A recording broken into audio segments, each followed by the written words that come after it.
Vanakkam, this is Hyder Ali Syed from Asivagam, United a specific ethnic person, and based on that guy, how the sons will be classified based on guy's ethnic, based on guy's tribal status in the society. So we study it. In fact, Grolai was here, who just walked in, he's got all the documents about it, how it is.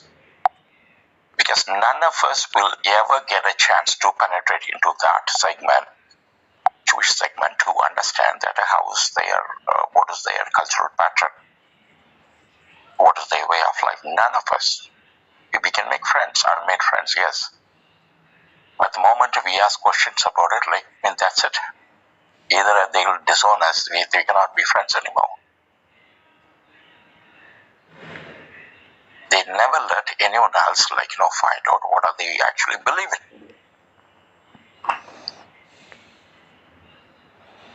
So, but we do know it is because their matriarchal system is highly identical with what we are already experiencing, in the last 2,000 years in this country. We have all the documents. In those days, those documents were written in their language, Sanskrit, and other people were not allowed to learn the language and read it. In fact, that is one of the clause which says that if anyone over here that, and they will make them deaf. They're supposed to make them deaf. If they catch anybody listening to Sanskrit, they'll make them deaf. There's a lot of other. I can say it in the most cruel manner how it is mentioned, but just don't want to do it. So that's why we are able to understand them very, very well. That doesn't mean that all Tamil understand it. No. It's very handful of us. We'll work on it. We learn that what is their cultural system. So that's what we found out. That's why we are getting confused, because we follow the patriarchal system. A man is identified based on his father's identity. At the same time that we also give respect and highest regards to the mother. So that is why we confuse. That is why all the confusion here is misunderstanding. That means you do not understand them. With those two guys, aka I was with, and that's a recent statement. I heard it from Jewish people directly. They said, no, we do not see color, we do not see anything. They don't see black, brown, white, whatever it is. They will only see Jewish based on her mothers, based on the mother. If a Jewish guy marries someone else, their sons will not be considered as Jewish.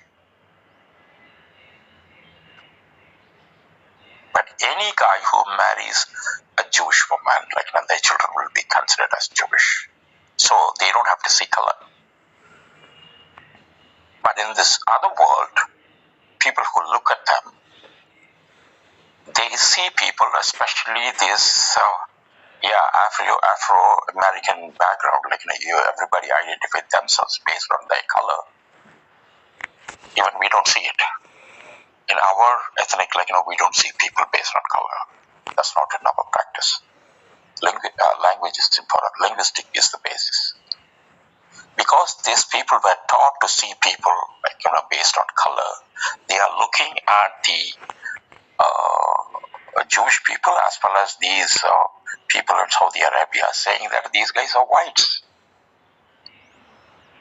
According to them, it doesn't mean anything, because according to them, when their women are given to, I can be a nasty guy in using words, so people can find their meaning the way they want to. Given to other men, they freely, and then they do that. So for marriage, I just put that to be decent. The children, whoever the father is, the children will be considered Jewish. So whichever the countries they went in the last 2,000 years, mostly it was Russia, I mean Northern Europe, everything in Netherlands. You name the tribes of those regions that they have children, all of them look the same, the pale skins one. So the descendants, once they come up, they come back to their land. So that's why the question comes that these guys went black and now came whitewashed and coming pale because they practice matriarchal system. This is what people do not understand.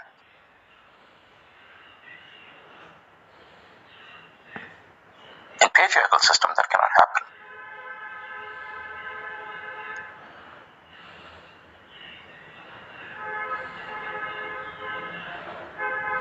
They are not going to feel bad, if anyone says that, hey, these guys, and that's even Saudi people. If you call them, hey, these guys are white, it's like, I don't care. They are Jewish because they identify based on the woman. They need to have the records, only the women's, whose daughter is who. And the world knows that how they respect their women. It's like breeding ground. That's why they protect them very much. That's the only reason. Every advice, the guidance, and everything will be given. There, they also have a classifications. If both father and mother, they are from the Jewish lineage, the descendant will have a highest degree of respect, as well as they can attain the highest position. One of the highest position is rabbi. If a person is not in that manner, that is, husband comes from some other different, and there is no way he can ever become a rabbi. I have a feeling, even if they want to contest as a prime minister and all that kind of high positions, and their lineage will be looked upon. This is the society that we deal with, most of them who speak.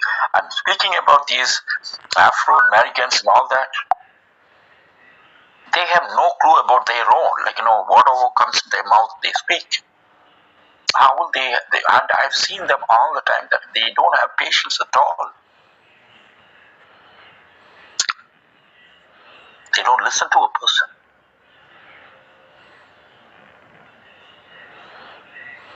In that section, the way I see it is everybody wants to come and teach something to someone, and everybody wants to come and correct something to someone, and none of them looks like to someone that will listen to somebody and understand and give something in return once they understood something.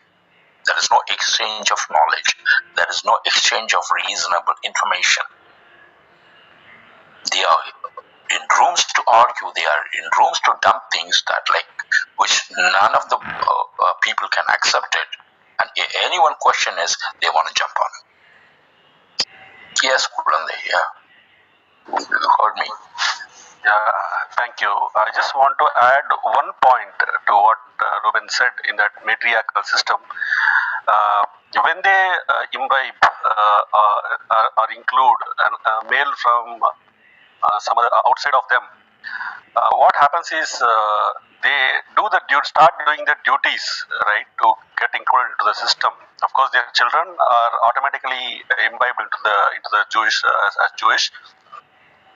So what happens is from the other communities, when the male comes in, they try to do the duties of becoming included in the system. So they start doing things to help or support the system. Yeah. So if they're coming from powerful circles, if the male is coming from powerful circles, when they include them, they automatically get the support as well for the system. Right? I'm done, Ruben. Follow this concept of control the head and you control the body. So they are using their women to control the head and then they take over the tribe. Well, even in the kingly systems, in some point of time, this mechanism would have gone into, and they would have taken over those lineage as well. So automatically, they get to support this system, and they start working for knows. The most funniest part is the people who are spreading the history or whatever story of Jewish people, not Jewish people. Let's say here either Hebrew Israelites do it, Christians, very specifically, those Baptists or Pentecost people. They are the one, spreading the story so that all over the world people will know that the history, the narration of Jewish history, everybody knows, even though they are not Jewish. And Kulanda used a word. If the person, the guy who marries to the Jewish woman, he is from a high, strong, powerful, and all that. What makes you think that, the woman will just marry anybody she likes? The concept is it is for us. Our women marry who they like. That is not how they work. The women will not like unless and until the guy is from certain specific segment and they work on it. Because they are not worried about their present, they are worried about the future. They are worried about their descendants, what kind of a mix they have. So I just want to ask one question. If we ask that to Tamils, what is the motive? What is the reason for the ethnic existence?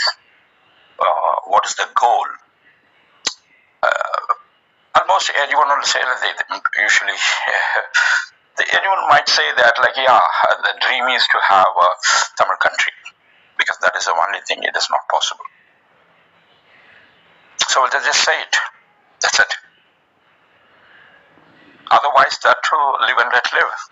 Keep living and do better things and think better ways. Excel in whatever you mean to whatever the skills you got. These are the basic things. Excellence is the motive, we can say. But to survive, but to live, for our existence, if you there is no other hidden agenda, hidden goal, if we can't find out. Is there anything else, Kulanday? Anything else for Tamil segment? To protect their cultural heritage and all. Yeah, that's it. Just protect. Yeah. Make it live. See, to grow is second. You have to grow to make it vast. Take a more land and all that is secondary. Primary thing is to protect and be safe. And because Kulanda, you know why you said all that? Because you think that you have not known about other ethnic voters. Not you, it's general Tamils. They don't know that if other ethnic has different wants. So you think that just to protect our language is becoming difficult. It is not protecting, making it live. Make sure that as long as the single Tamil lives, the language will live. I never buy that story of somebody can destroy the language. No. Even one Tamil lives, the language will live, and his descendants will learn that language. That is the way it was. So that is not that. I asked a question for a different reason, to see that our inner mind. So I'm going to ask the same question to AK. Okay, what do you think that the Eritreans, even we can include Ethiopians also, Somalians, anyone has a label of Kushites or Punt. What would be the purpose of their existence or motive, an agenda?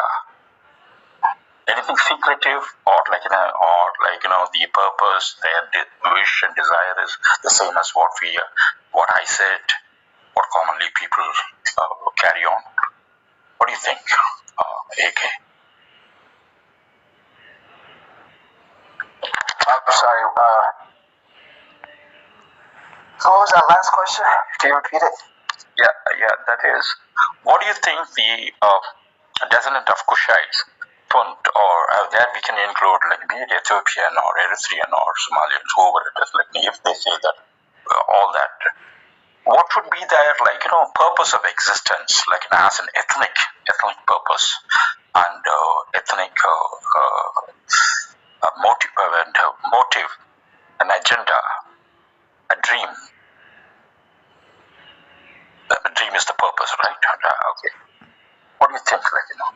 I mean, the purpose for all cultures or all nations is to make sure that your people are thriving. Literally, that's to make excellent. sure You're talking about the excellence, right? And whatever it is, like they excel in what they do. correct. Is there anything else you can find? This is the only thing that we can think of it now, right? And in order to get that, do you think that all this ethnic you're talking about will just do anything illegal, immoral, this, that, whatever the thing, anything, just to get that? Do you think everyone is like that? Their mindset is that they will just do anything? There's always some people who say, No, I wouldn't say everybody's like that. because in my idea, generally all ethnic groups or countries, like whether it's linguistic ethnic or whichever the ethnic, the idea is to excel and live a honorable life, ethic based, where the primary thing is to expect respect from their own people first. Respect is the utmost thing. Because we expect one, that we also offer that one first. Our respect comes from our brothers and sisters. It's based on how eloquently we behave with people and speak. Correct. That's all the respect primarily. Then goes that how we excel in our skill set. Then that financially how strong we are. The one someone has grown economically, that are too strong, and then what is being looked upon is how is he treating other people, his own people. These all comes in different angles. The angle then compile it then the word respect will include everything, right? So what is the motive? What is the purpose of a Jewish people? Does anyone know? So we keep speaking about it. See, I would ask the question, what is your definition of Jewish people? Because people keep using this word, and I don't think they know what a Jew is. And why is it ish? You can call it the modern Zionist. There are Jewish. What makes a Jewish man is there are a list of duties a Jewish has to do with all through their life, and they also know very well that they cannot complete all the duties, because some of the duties which a Jewish man have to do it is he can only do it only after the third temple was built. Unless and until, that is, the duties can be done only when the Messiah comes out and fulfill the prophecy. Until then, every Jewish person has to follow the guidelines of Rabbi and keep trying to complete his duty as much as he can. Let's say that if I get married to a Jewish woman, then then I have to focus on my duties in the process of becoming a Jew. The duties have to fulfill. Of course, the children will be straight away considered as Jewish people from Jewish, and from beginning they'll be taught the Torah. There are all those duties are there. They have to finish it. If a guy has not done anything of this, probably that he won't be able to get married to a woman who's Jewish and who's in the records, who is within the community. have an acquaintance, yes, he will have the respect as a born as a Jewish, all that will be there. But obviously, again, nomad life, he can go, he doesn't have to follow what Rabbi says, and he can be over, he can get married to somebody and become like an atheist, become any religious person, whatever it is. But if someone wants to be part of their community, like these duties are important. And none can complete it. Like, everyone will be. Their purpose of living is to complete the duties as much as they can. If you notice, that is not the case for Hebrew Israelites. Israelites, the 10 tribes, it is about follow the covenant and to follow the instruction and to believe that it's our way. And talking about Afro Americans, their teaching is very much of Christian teaching because they were all Christians also. Now, identify themselves as.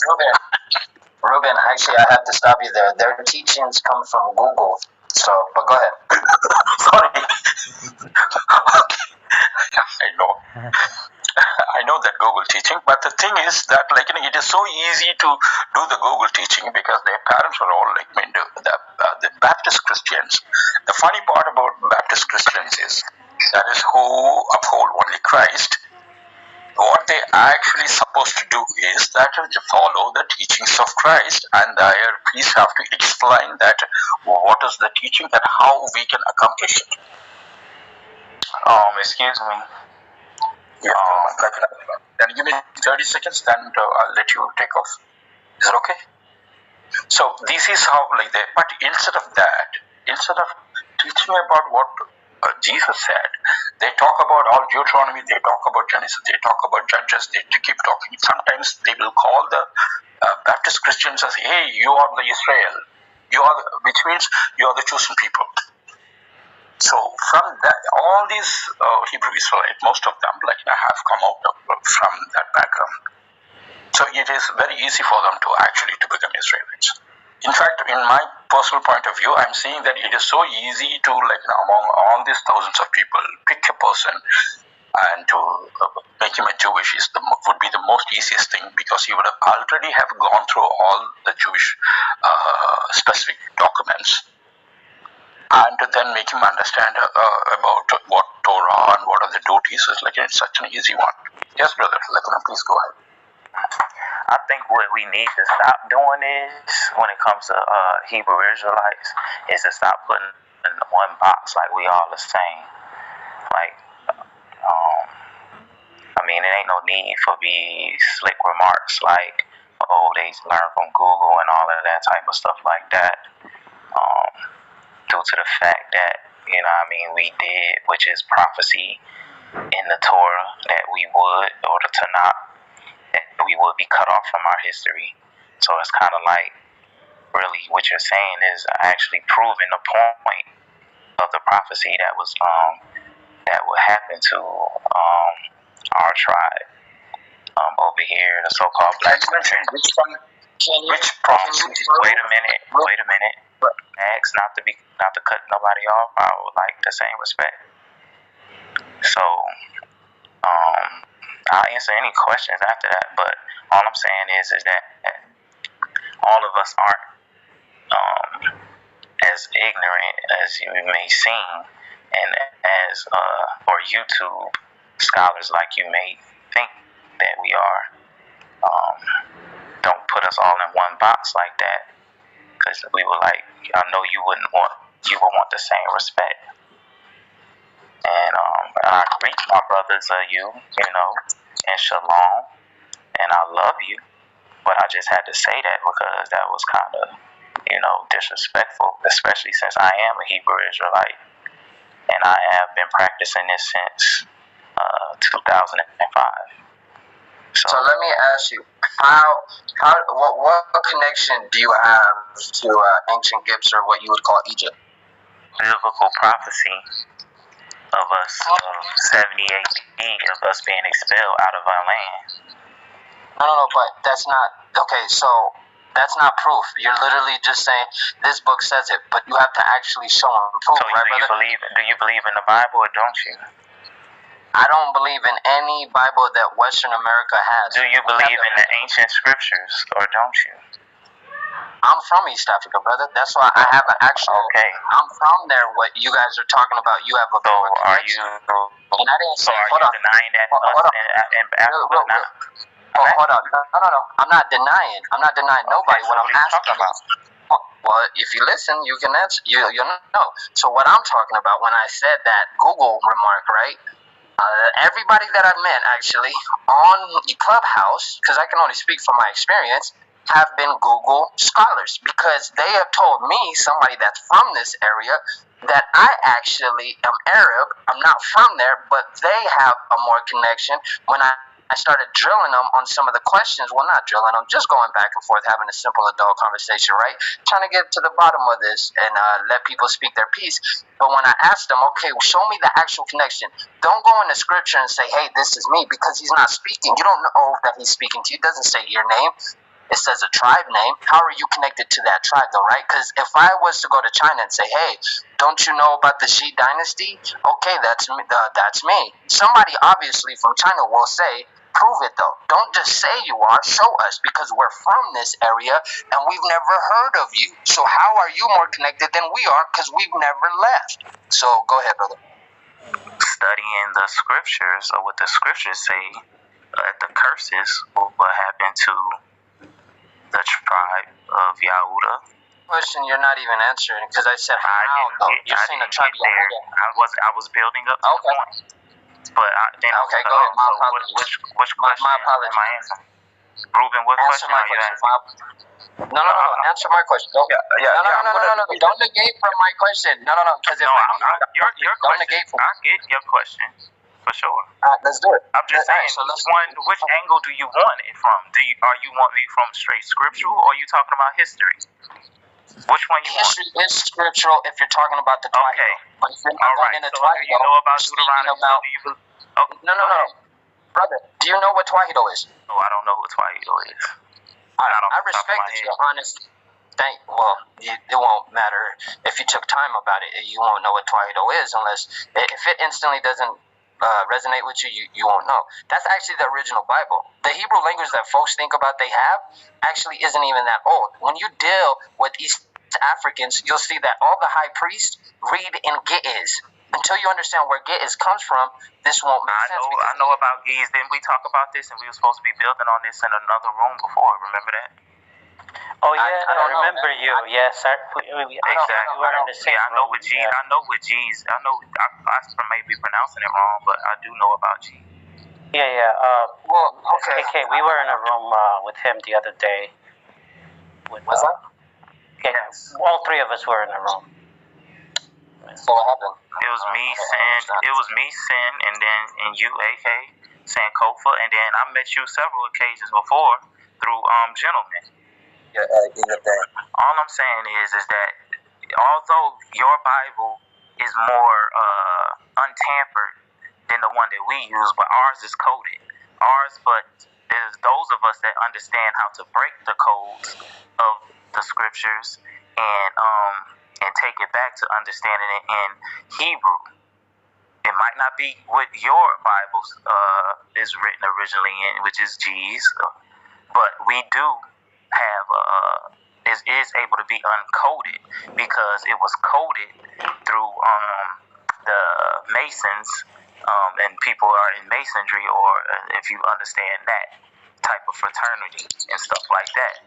So they wrote it in codes and to keep it secret and privy amongst their class of people. So it is able to be decoded, and those of us are studied enough to know how to do it and be able to take it back to what the scriptures are actually saying in Hebrew. So going off of Hebrew, we do understand.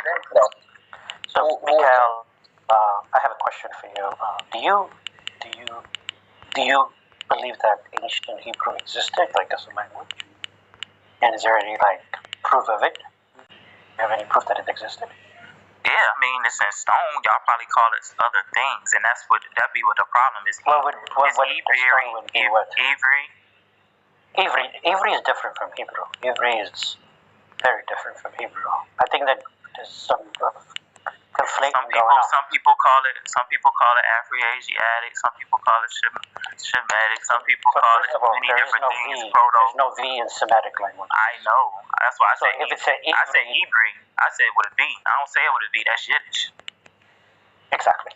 Hold on. If you're saying something, if I'm, for example, if I want to build a house, right, and I start building a house the wrong way, I want somebody to stop me every time they see me make a mistake. Now, if you take that as somebody, But that's not going to allow. hold on. Real quick. Here, so no, but there's got to be dialogue, bro, between two people. If I say something wrong in a conversation, I've always said this all through Clubhouse. Point for point, if you hear me say anything, you can stop me, but better make sure when you stop me, you actually have facts. Otherwise, you're not allowed to stop people no more. That's how I rock, and that's fair, because anybody could come on stage and speak for 30 minutes until ad nauseum, and we don't get anywhere because we weren't able to say, hey. I'm not one of those people though. No. But brother, do you hear what I'm saying though? I'm saying it for me. If you ever hear me say anything, I'm telling you, But stop me but when that's you not have what confusion. we're doing right now. What I'm trying to say is, hold on, AK, listen, because you're going fast, bro. Slow it down. I know, because I got a lot of information I could do this. So do I. You're not the only I got chopped and screwed. information. I could chop and screw it for you, no problem, brother. But what I'm saying I can too. well, good then. So then here, that's what I'm saying, bro. But what I'm saying is, if you don't allow, listen, bro, hold on. We're gonna allow you. What we're saying is, I'm in your face, bro, and I'm trying to. Chill. Real quick, just chill.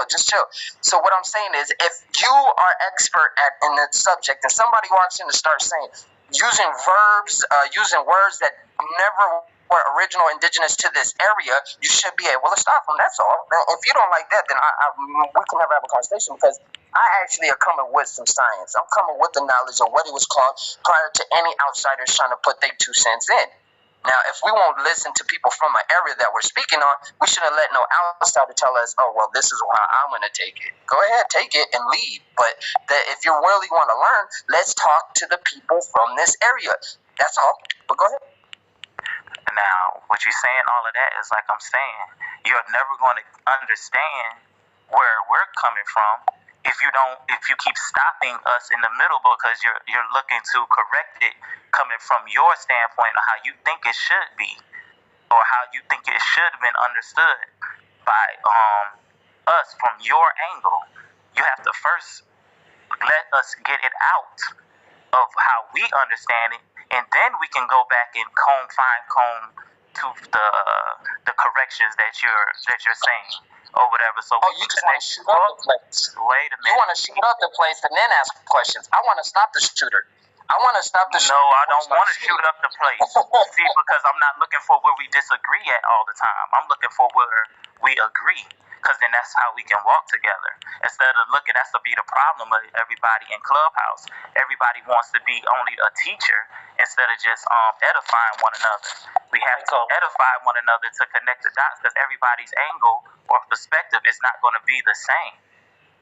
So what we need to do is we should talk and see what everybody say. Okay, let them get it all out, and then be like, okay, all right. So from my point of view, this is how I found out who I was, because you can't dictate and tell somebody how they found out who they are. If they're not from there, that's the point. Yeah, you can. If they're not from there, bro, literally, you cannot say that. Like, I can literally trace my people to this because we never left. So I have an outsider telling me, oh, I'm from your neighborhood. Really? Okay, never heard so you. Tell me so my question would be, tell me what the Deuteronomy chapter 28 actually say in these language, then, bro. It don't say the Americans. How are you connecting you to it? So hold on a second, Michael. No, Steve, you won't let me say how I connect myself to it if you keep cutting me Michael, off. I think that So now I'm gonna ask you. Now you got the floor. Hold on a second. No, bro, you had the time to speak. You had the time to speak, and you're asking me questions. I didn't have no time to speak because every time you cut me off. No. The information. Just ask the question. You just Can ask a anybody question hear me? instead of asking a question. Yeah, I can hear you. If anybody can ask a question, I can't say get your nothing input. out because you're trying to correct everything. Okay, Michael, not correct. can we break down 28 just as you spoke? So tell Yeah, me please. why Go ahead. why You seem do you more believe- civilized than showing this. No, don't go there, bro. We all civilized. I think that there are rooms that I go into, and I've been cursed out and called names, and so this is nothing compared to what AK is doing. Is nothing compared to what some people do in their rooms regarding having a different opinion. So, I'm just saying, you seem more level-headed. So, well, okay. so let's do 28, right? Just the one verse does not. No, start from 15. Hey, while you're looking that up, Sin, I got nothing but love for people. What I just don't understand is I don't have time to sit here and coddle people's feelings. I get straight to the point. I'm very blunt about it. I'm not. I want you to understand that I'm not. Look, hold on. I may be blunt, and I get that, and that comes off the wrong way. But never am I trying to be like divisive. Never am I trying to be malicious. I'm just saying, Anybody man, else? like straight up. That's not what I'm saying. What I'm saying is this. Let me say this real quick, Sin, real fast. Yeah, but we need someone because I'm not. So Because can you bring somebody up? Is there two people downstairs? Yes. Just tell one. But this is what I'm saying, AK. I'm not saying I'm offended by you. What you're saying to me, I'm not offended. And what I'm saying to you is that your approach or speaking style and trying to edify or teach from what angle that you're trying to say, you're not you're just not being open to or to teaching it from your angle. It's just like you're just coming at it gun ho instead of laying it out like in a way to where that. And if you don't have the time and the patience to do that, then brother, that's probably not. It's not what you probably should be doing then, bro. Because I'm a very humble and patient person, and I'm, you know what I mean, and I'm willing to lay things out. We appreciate that, gentlemen. Like, that's pretty nice. But I have, before you go to the Deuteronomy 28, I have a logical question. It has nothing to do with the history or whatever the narrative. Okay.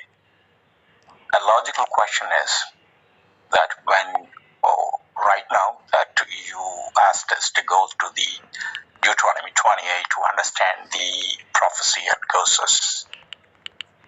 So, if anyone, the question is, if any one of us wants to know about who these Hebrew Israelites are today, do we have to read Deuteronomy? That is, do we have to read Torah and our Old Testament to see what is mentioned in Deuteronomy 28? Do we have to do that? Because the reason why I asked the question is, if you look at the current world map, 60% of the world population is in Asia, China, and other Asiatic countries, and leave alone the African continent, dense with population. Most of them are being Christian in the recent years. That is, no one representative came from Hebrew Israelites or Jewish segment to teach them what is Deuteronomy. Nobody. It is the Baptist Christians, in the name of Jesus Christ. They come and teach people what is written in Deuteronomy instead of teaching what is New Testament. That is the reason even in Africa, people know about this. In another side, even based on Quran, they teach an outline about this Israelite history.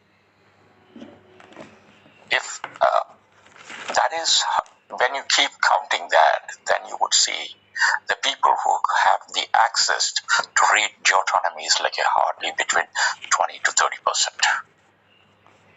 70% of the world has no clue about it. And if you look at these 70% who they are historically, they are the oldest civilization. There is lots and lots of books are there, and all this civilization, about 2-3 civilization I'm mentioning. So many books. Anybody can just read anything on any topic, and it is not necessary that, in fact, like none of it is about religion. It is, most of the books are about well-being, stories, epics. It does not teach you anything. It does not insist you to believe in something. It talks about administration. It talks about so many things. Almost everything a human needs to survive in this world. But in this, only one segment who's keep claiming they are the oldest linguistic, ethnic, or tribe, even who talks about lineage of the whole world itself. They don't have any other books. They only have these books. And in order to read that person have to believe in something. Let's not talk about today's standards. Today's standards, almost everything we can download and read it. 200 years before, 100 years before, these were not given to anybody just like that. Unless and until you believe in what they say, the books were given. So, there is a small segment talks about their ethnic and their language as the oldest, and this is the core one for the whole world. And 70% of the world has no clue about it.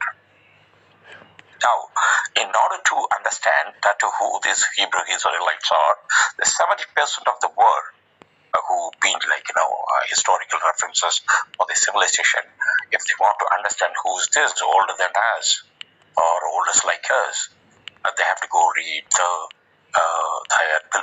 books which is written based on their belief system. So it is not even saying that. So that's why I asked, do we have to look only here to identify who these people are? I'm terribly sorry that the purpose of the question was longer than the question itself. Yeah, it's cool. I hear what you're saying, but if we going off of this, if we all believe in the same book, and you're saying that your book is written in Ge'ez or G's. We don't believe in the same book. See, this is what I'm saying, AK. That's why I can't get nothing out, bro. AK, please don't. You're telling me. Hold on. Brother. Let's listen to him.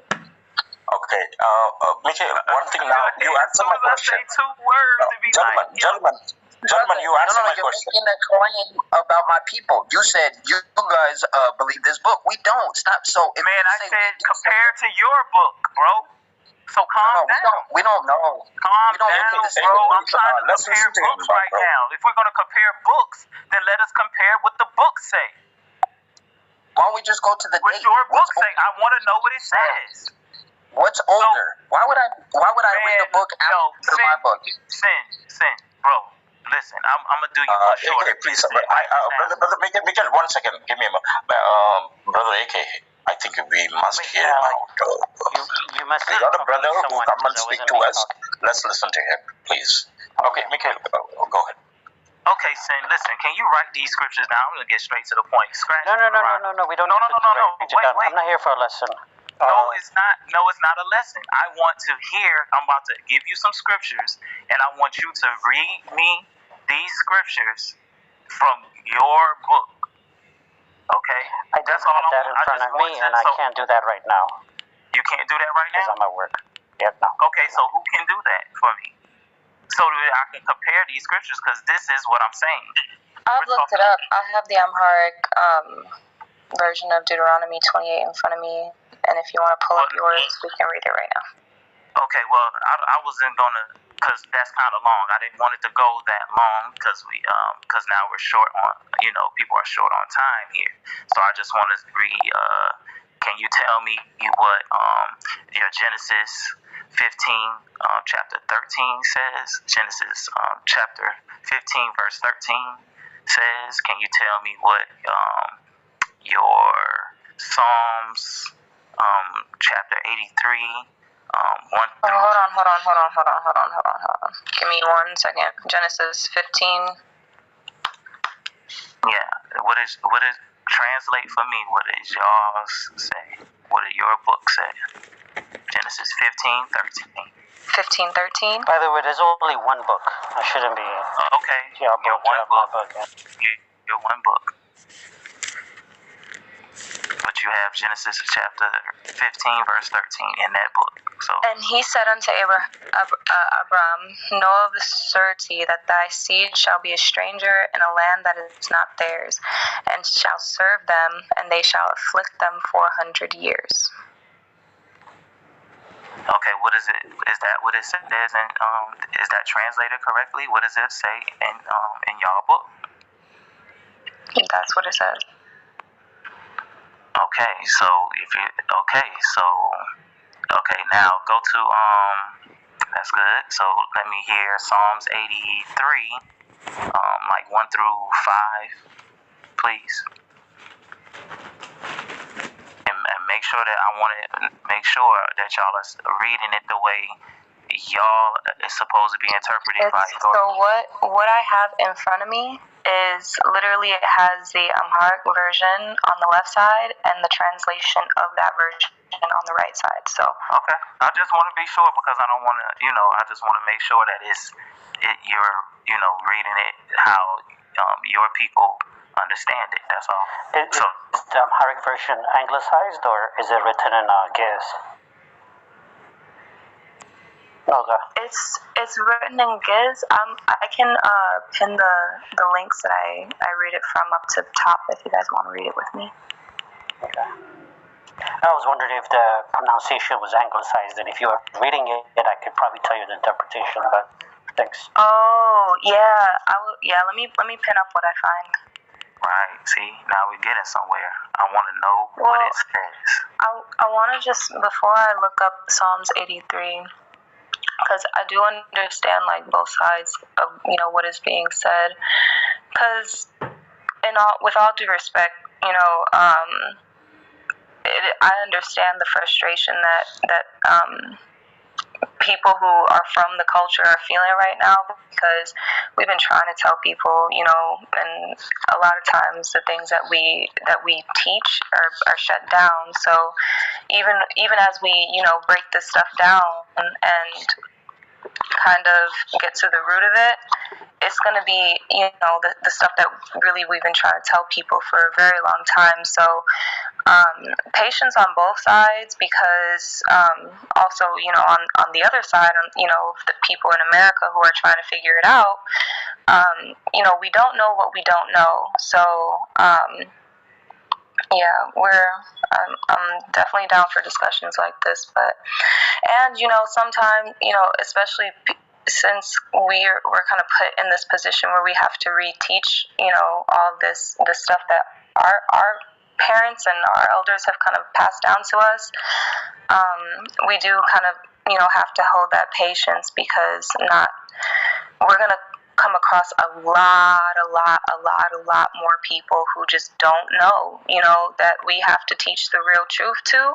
So we do kind of have to have that patience, and it's not going to stop.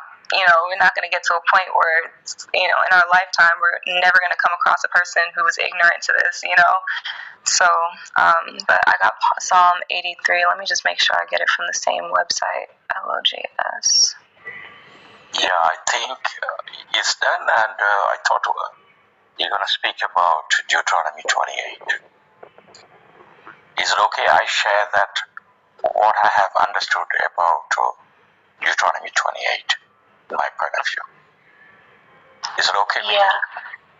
Well, I'm still looking for it, so Mikhail, it might be a few minutes for me.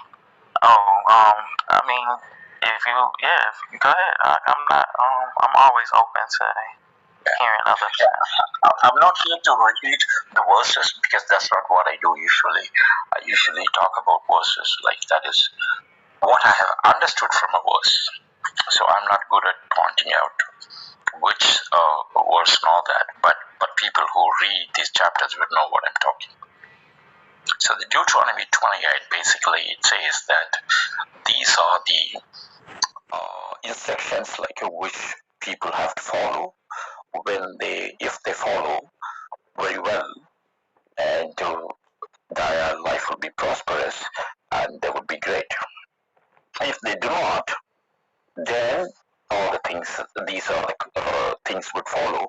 If they do not follow the instruction and if they are not faithful to Yahweh, and all these things will happen. That is, they will be taken to different lands as slaves and to insults. And at one point of time, even if they offer us slaves, and there won't be anyone to take it. So these are the kind of curses committed there. But what I have understood is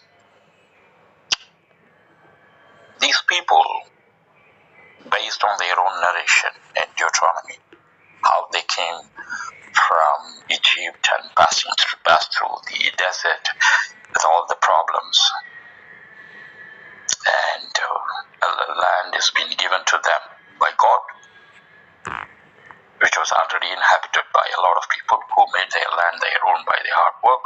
It was given to them, and then again, after a long time, that they went as captive, and there are so many things, and all the curses, like which is mentioned there, was upon them, and they lived in the land for a different land as slaves. Which means, though everything was taught to them, was never followed by these people. They were never faithful to these people, not just once, never in the whole history. That is why 2,000 years, all this has happened, and even they went to a place, because as they say, the curses were true. That's why we are those people. When if you ask about my ethnic, that we are like Kushites. We never went anywhere. The actual reason is we got no other place to go, and these are the places we call it on our own, our land. We are exactly like Eritreans. The land we live in, we call it our land. I want to ask you this question, Mikhail. Why do people call some land as our land, my land? Why did they do that? It's a simple. We are not into scriptures here, please. And so, just man to man talking. Why do we call a land our land? Do you have any idea? I don't really. You have to help me out with that. No problem. Don't worry. Hold on. So, what's I don't understand what you're asking on the last question. That's all. The last part of your question, but as far as it's a simple one, brother. Simple one. My land. People we say that, hey, this is my land. This is our land. We say it. Let's not go into that. Today's version. No. So you're saying documented. You're saying that over where you're at, y'all refer to that as your land? That's what you're saying? Or our land? Yeah. We say a lot of things, right, about our land. We live in our country, our land. They say, this is our land. This is my land. It is not because of the document. I would say, this is my country. This is my kingdom. That doesn't mean that I am the king or prince, but I would say that is, why do we say such certain things? That is the question. But anyway, let me go on. What you're saying, I get it now. I get what you're saying now. Why are we, when it's really, because it's really Yahweh's land, right? It's really God's land. It's everybody's land because we all inhabit it instead of claiming it like it's your possession. Is that what you're saying? Yeah. For example, let's say that for promised land, why you say that that's our land? Because God gave it to you. God promised that that's your land. Go and take it, inhabit it. So that's why it's your land. Am I correct? That's why Israel is their land. Am I correct? You're talking about as far as Israel is concerned? It's God's given one, right? Promised land. Am I correct? You're talking about Israel, right? I'm sorry, I didn't get it. Is it yes or no?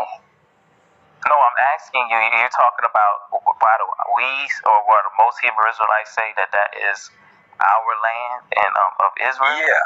Yes. Yeah, I'm just trying to get your. I'm not trying to skate your question. I'm just trying to make sure I'm clear on what your question is. Okay. Yeah, just The scripturally. land, Just you have it's a promised land, am I correct? God, the reason why it is your land. It is why is God promised you that is your land. Take it. Correct. It's a promised land. It's God's given land. Am I correct? yeah, I would.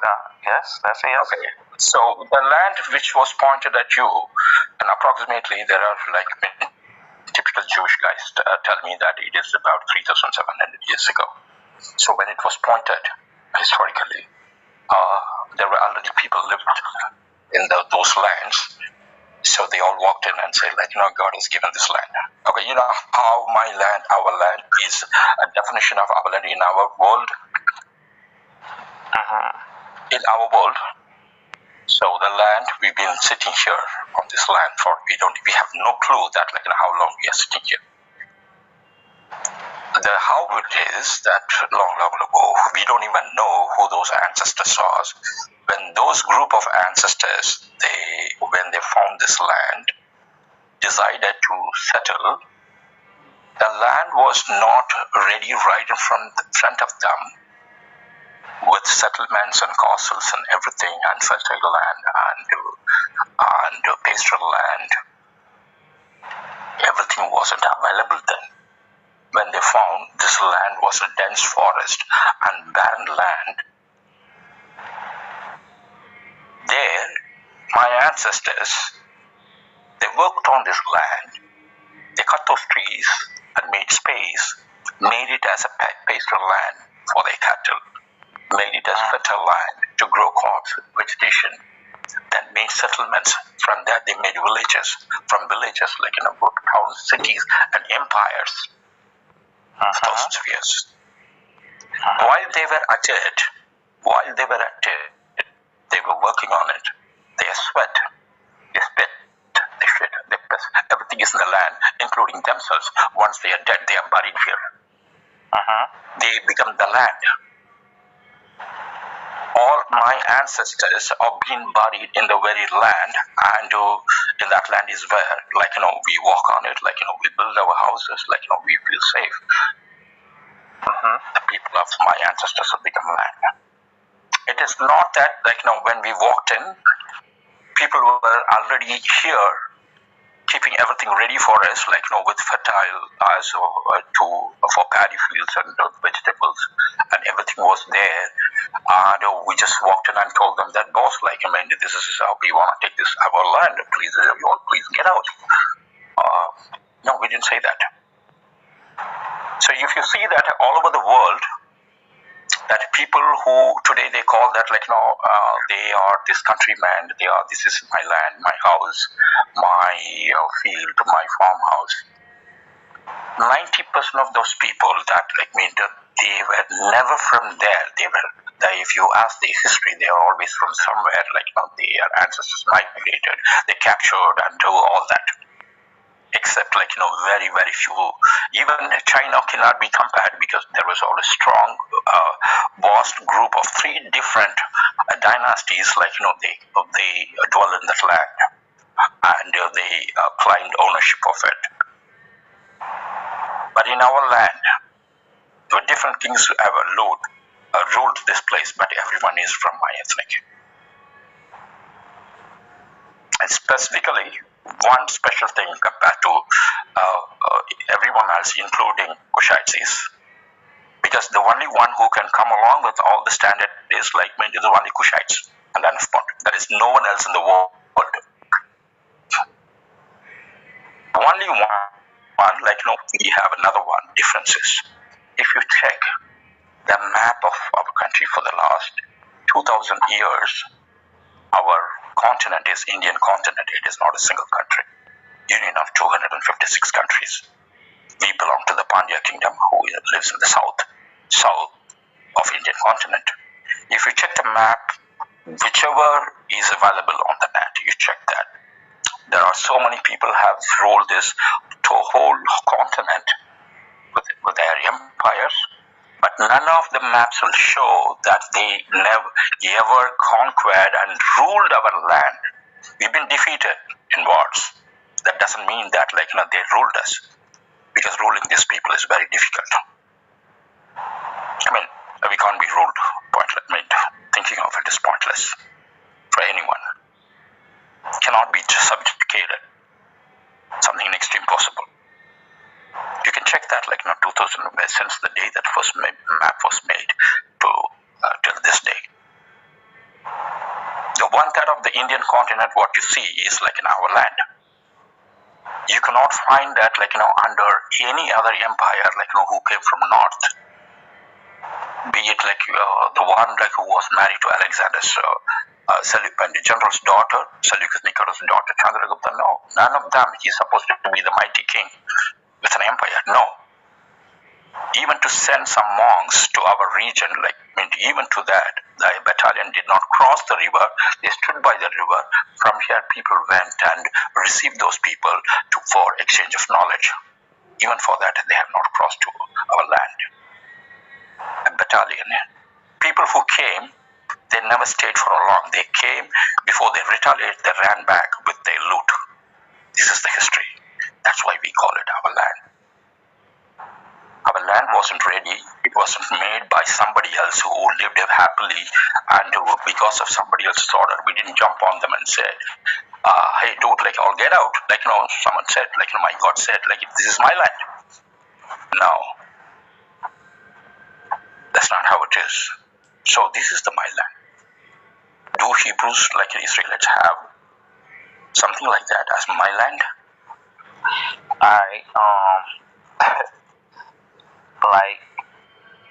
Everything that you're asking, brother, just you can simply say that yes or no. We all know what it is. Because one thing you made a point very clear. To understand you, I have to read the scriptures. I don't have to. I cannot go into the history books, because based on history that so many things are contradicting, and we cannot even find references in actual history. And there are people very specifically that they say that not only even the word it gives a terminology that these Hebrews or Jewish, Muslims, Christians, all Abrahamic religion, and no one knows that. Yeah. I mean, I'll tell you the wrong terminology, because we live in the world where everything is wrong. And no one knows that what religion Abraham followed. The people, children of Israel, they are not Israel, they are children of Israel. Always mention that they are children of Israel. And Israel is the grandson of Abraham. And his children happens to be the 12 tribes. Out of that tribes, in 700 BC, Jewish people wanted to be something separate. The books what you are reading, scriptures, is written by them when they were in Babylon. Their dating is in 700 BC to 200 BC, and the language which language they wrote is never wasn't practiced for basic communication. You can't even buy a bottle of Coke with the language, because the language was written only in the scriptures only for the Jewish people. Israel people have no clue about it. they don't have no clue about it because they are converts and they no, don't that is know explanation. how to- I'm not here for that explanation, brother. But prior to So that, you if you asking me, see, I am discussing with you. I am not asking you. I am telling you, right? My view of understanding what it is. So I'm just sharing. You are here for a conversation. agree. You're here for a conversation or a question and answer session. I just want to know. You just want to talk to us. Shall we be friends? Is it possible? I already followed you.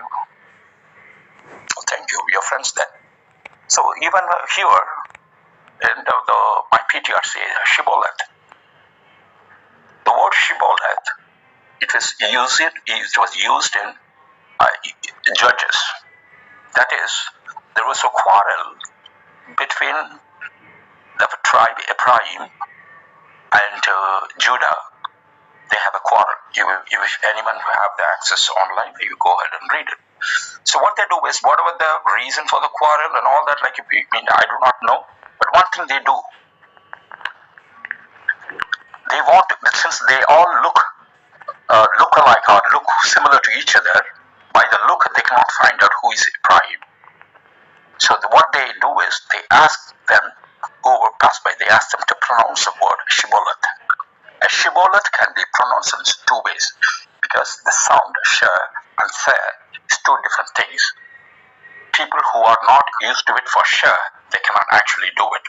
I do it because of my friends with, I'm friends with varieties of different people in the world.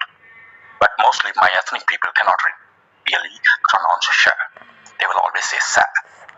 They cannot say shivan. They will say sivan. So what they do is, it is a dialect. In certain language, certain specific sound cannot be produced because of their existing language, the way they pronounce it. So Judea asked them to pronounce it, they pronounce it wrong. And today, if you look at the present day Hebrew, then you see that a sha is always being used. There are a lot of affiliating groups are there with Jewish people, they all use sha. Even those ethnic segment who has an exact cultural resemblance with Jewish people, their language is like the prime sound of their language is sha. So obviously a tribe used to sa. It is more of our ethnic side.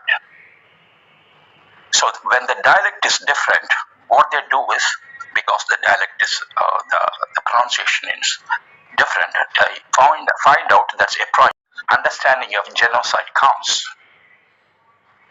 A genocide means, the reason I put it is, it is because of the present day Holocaust discussions I put that.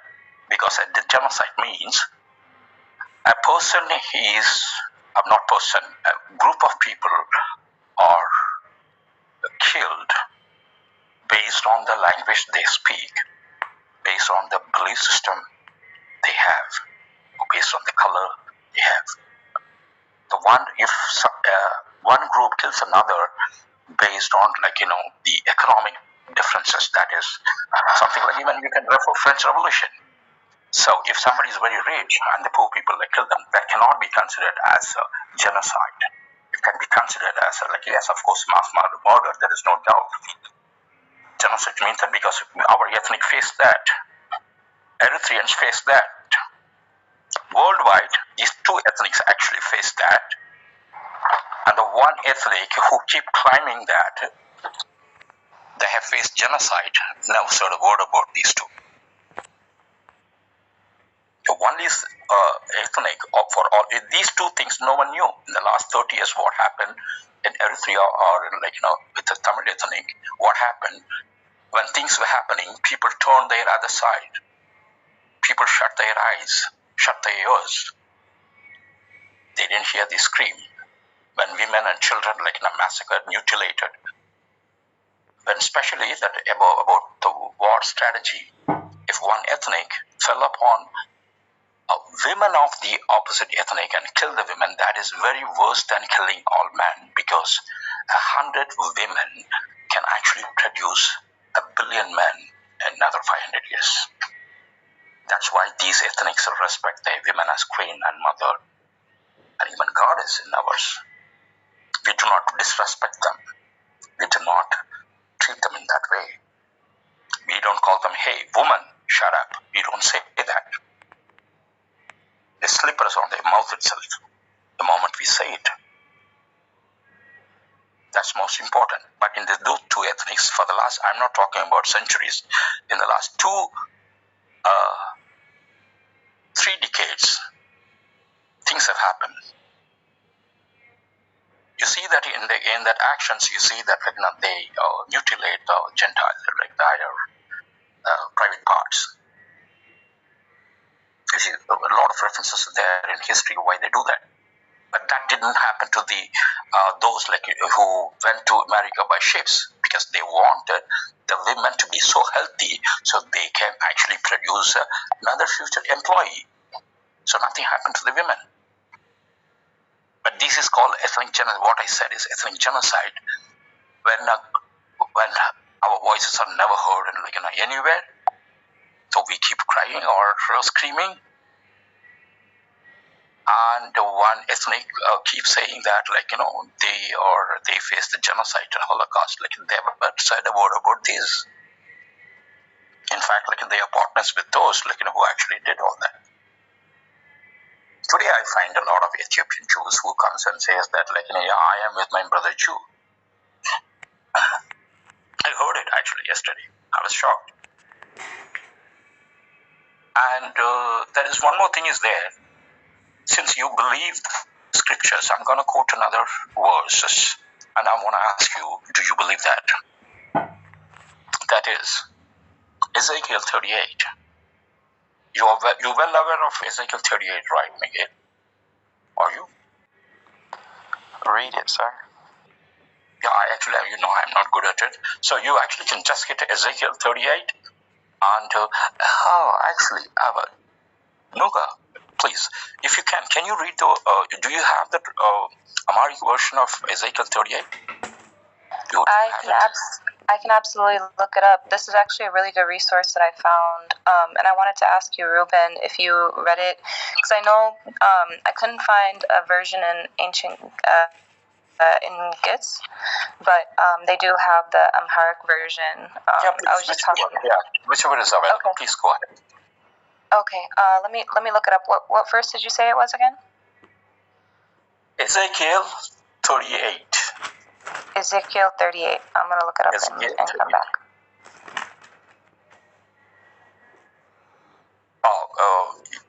All of you have to excuse me about pronouncing some couple of names, because these Hebrew names, whichever you call it Hebrew, and these names we know it in our language. In our language, the Bible in Tamil is being translated from either Hebrew or Greek. Ours is not King James Version. We have nothing to do with the English version.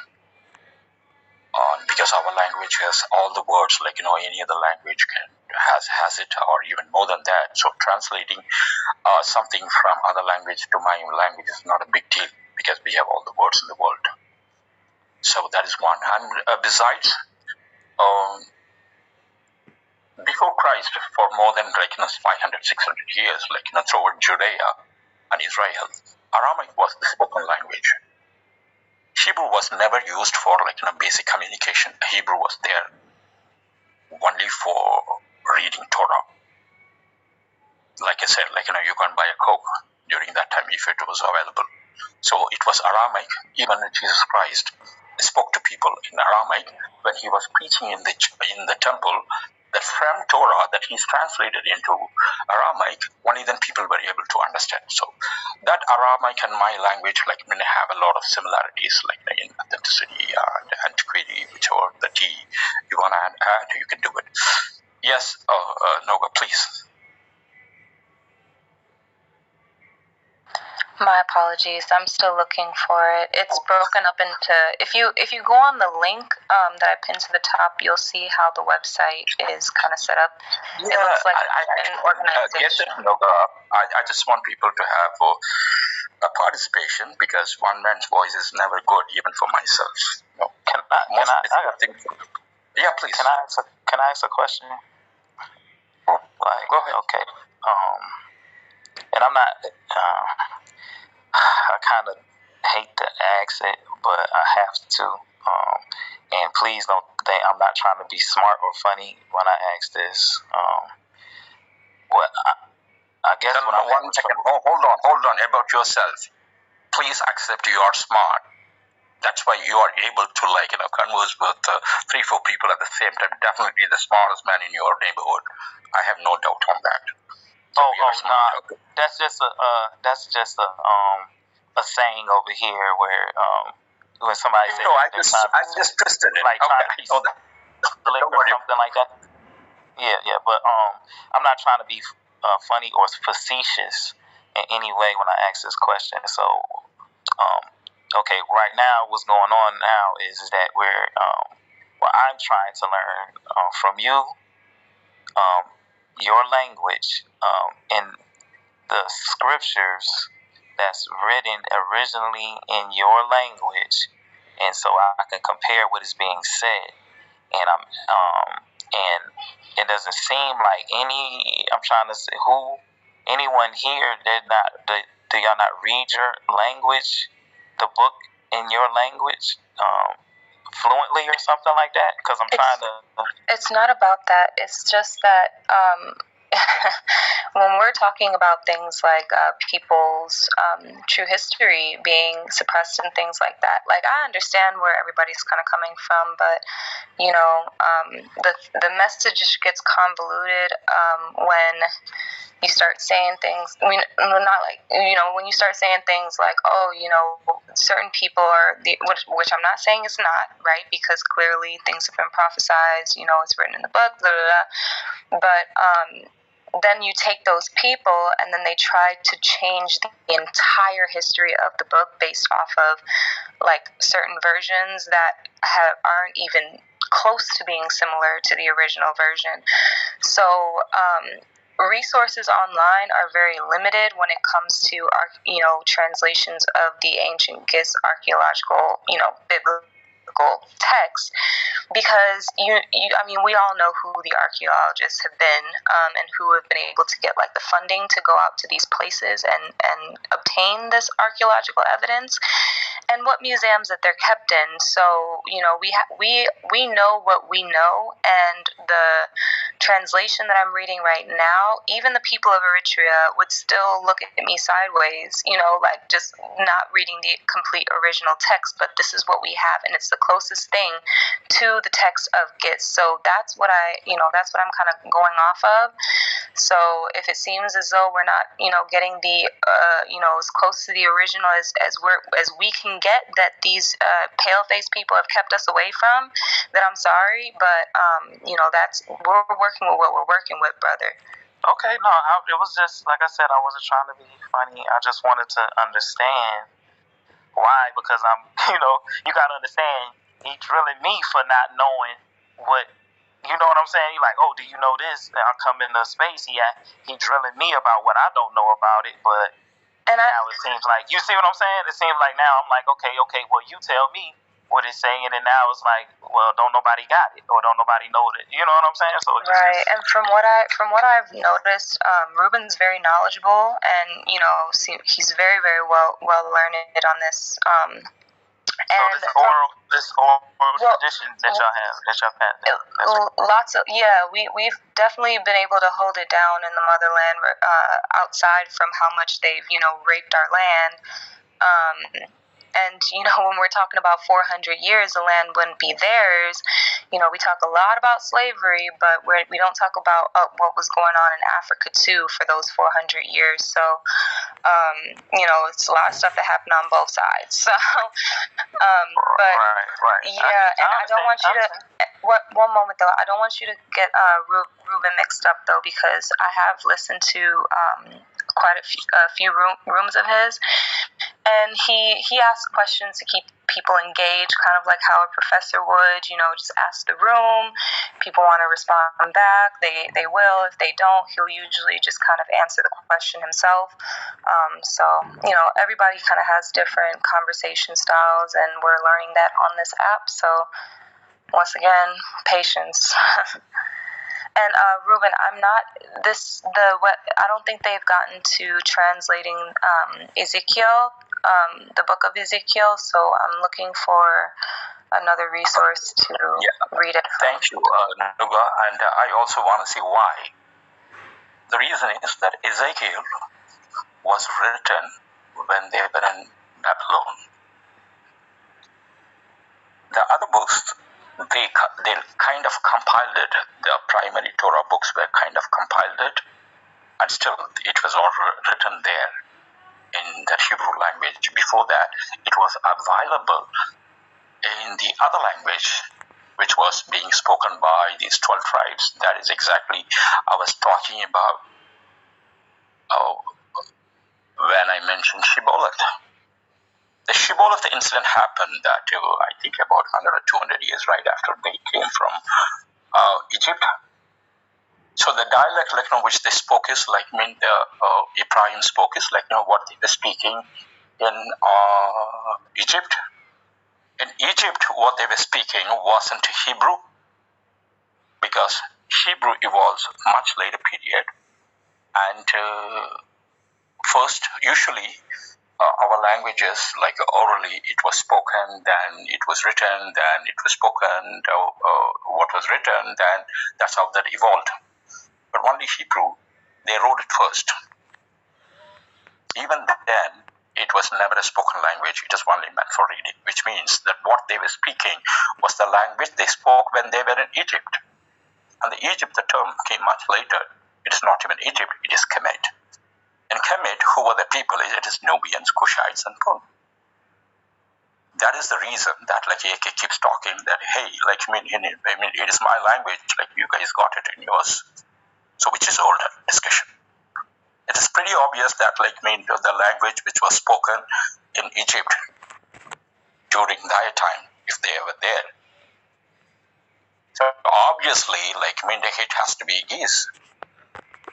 About 2-3 languages. That's why Nubian says like yes, like my language is like their language, whichever it is. Especially those there are differences, languages and dialects. Often considered as dialects are considered as languages. Over the years, they'll make certain specific differences with the dialect, then it becomes a language because we know about it very well. That is how, from our language, about 6-7, I think totally about 20 languages which are being spoken right now, in Indian continent from our language. Ancestry is from that. We know how it evolved. So based on that, I'm telling you all this, how dialect became languages. So this Shibboleth incident points out. Yeah, in 30 seconds. So the languages, which was spoken when they were there in the 400 years. So okay, that's why I mentioned that.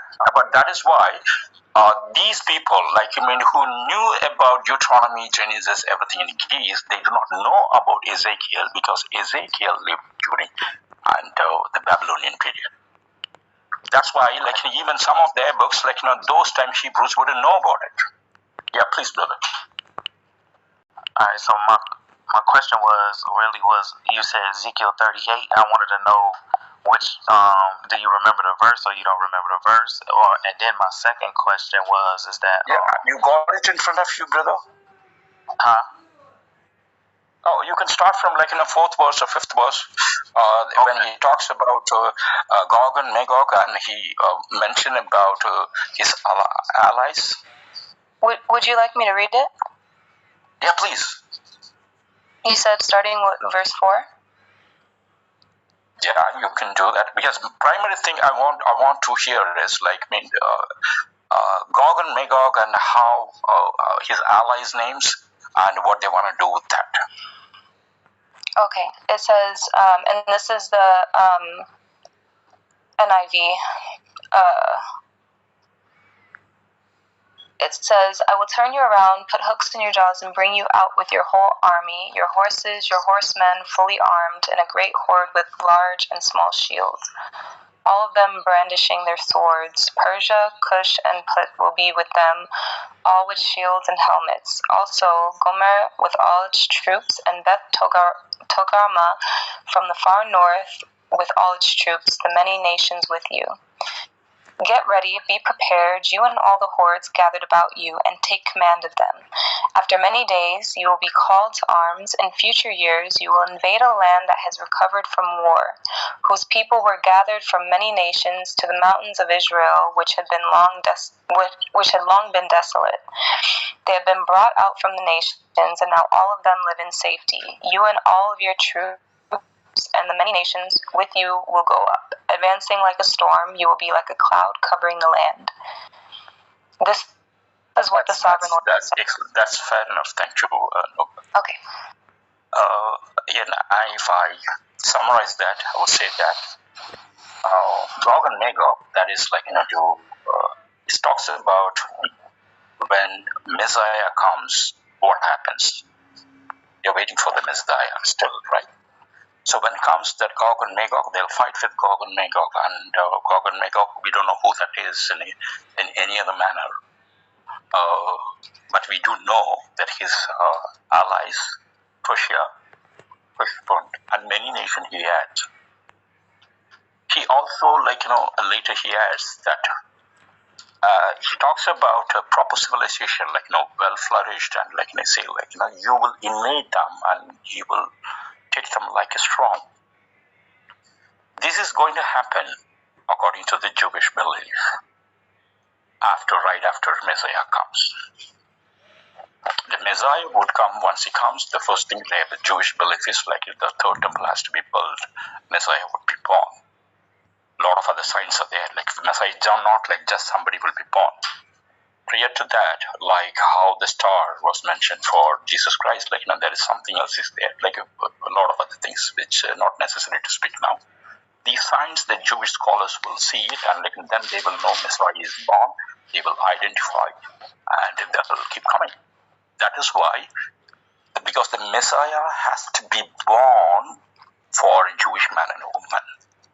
That's one of the very reason they have the records of those people specifically. It's very important.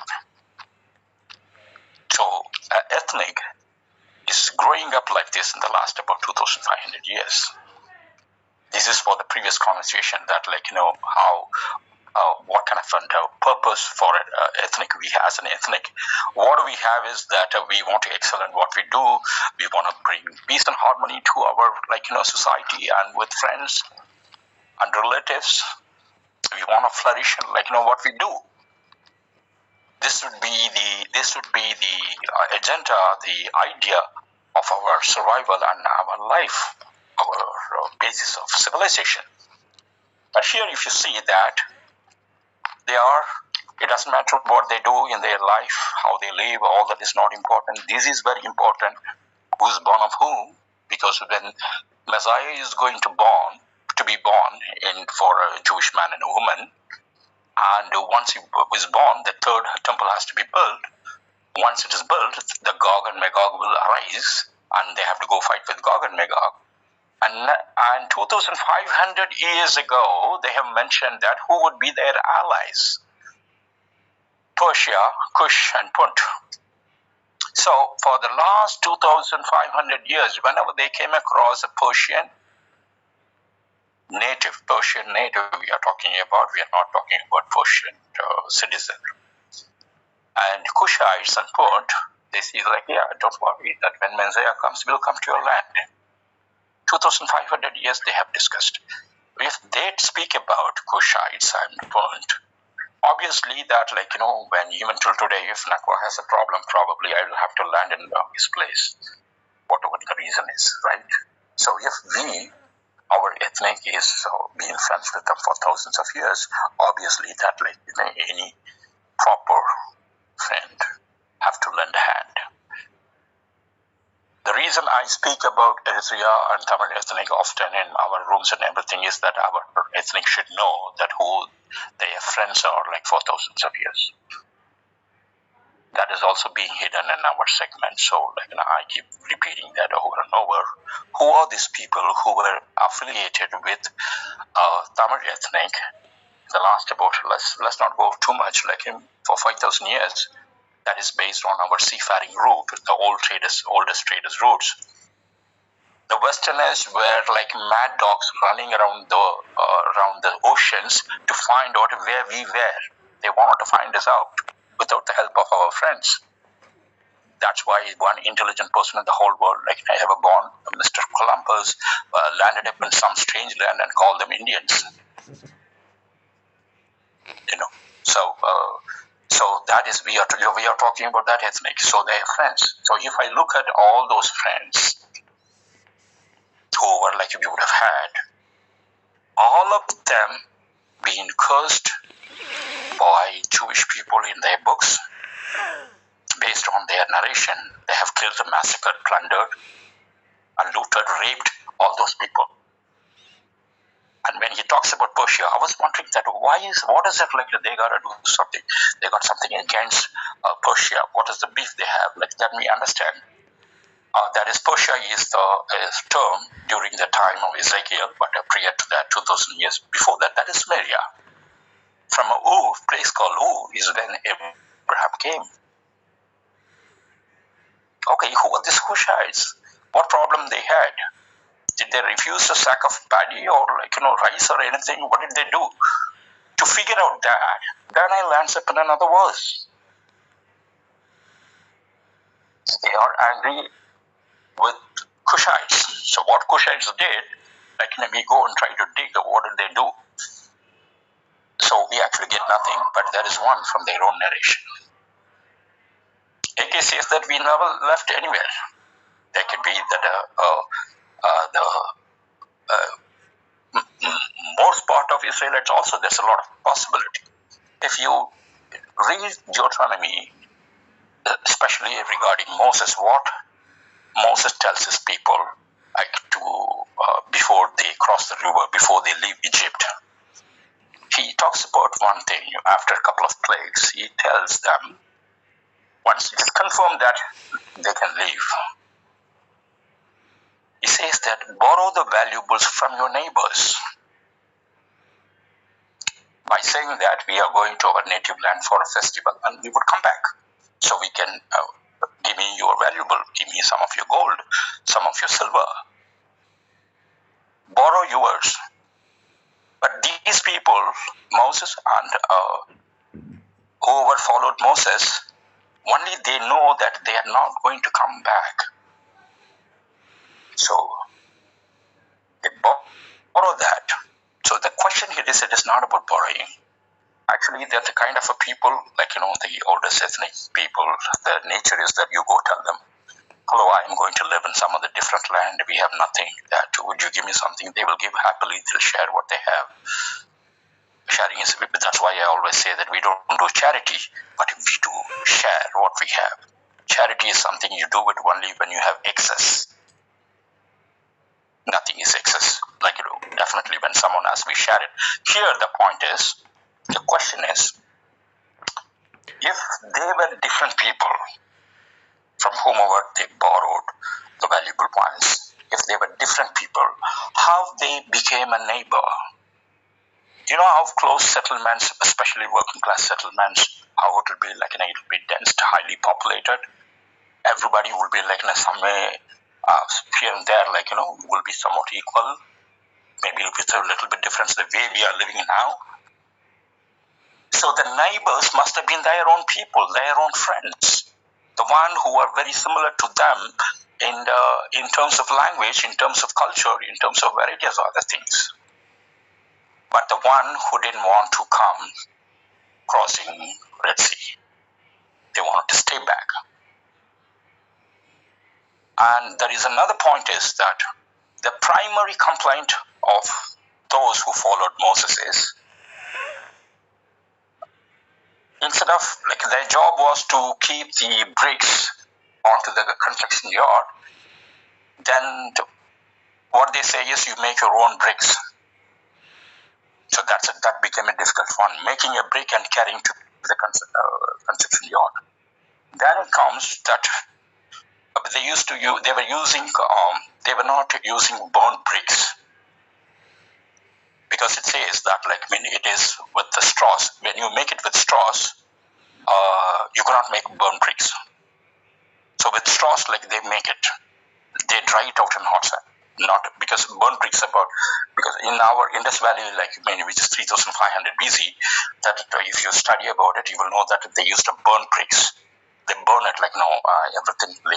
All that bricks, they keep it in a place and they burn from middle. They burn it. It will be too hot. Then once it's cooled down, then they will use it for building. Even till today, we do it. Till today. So you see it from 3,500 BC to till now. We do the same thing.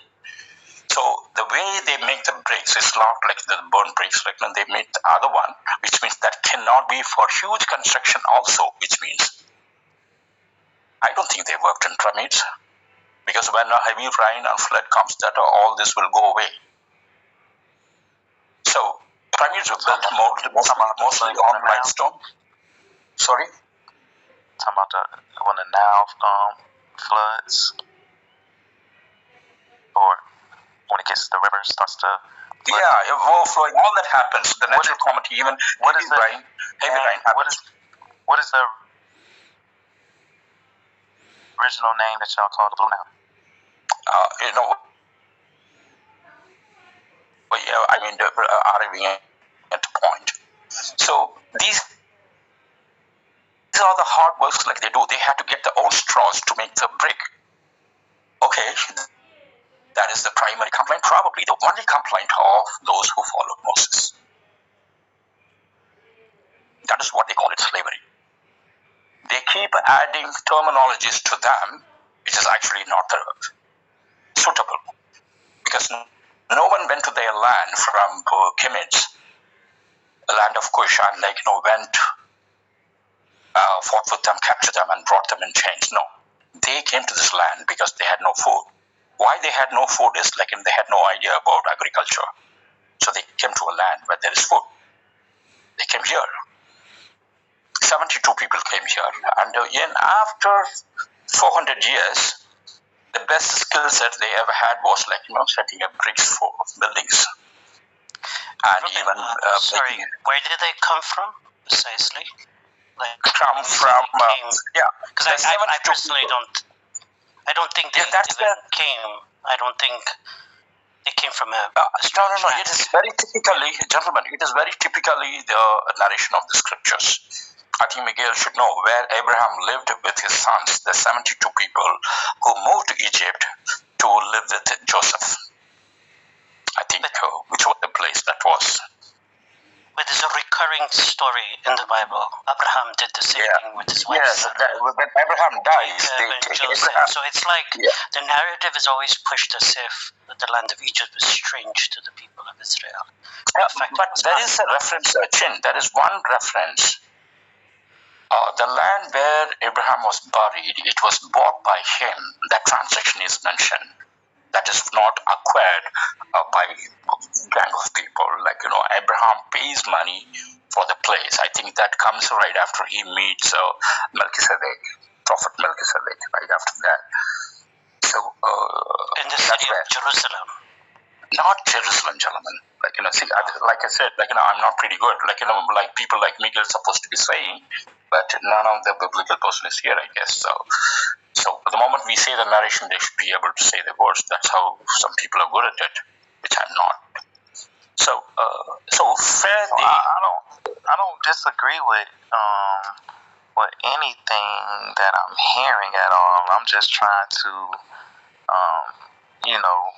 because like I said, y'all don't understand how I know who I am, and I'm just trying to help you. Oh, gentlemen, I'm actually generally talking about ethnic groups, gentlemen. You have to allow me to. You're right. I get it. I get it. No, I know who you're saying. Let me get the satisfaction of saying it. Can you? So my satisfaction of saying it, because here the question is not about scriptures. My logical questions. Victor, I need this moment, Victor, please. I'm trying to make them understand what I'm actually saying. I am not talking or deciphering scripture.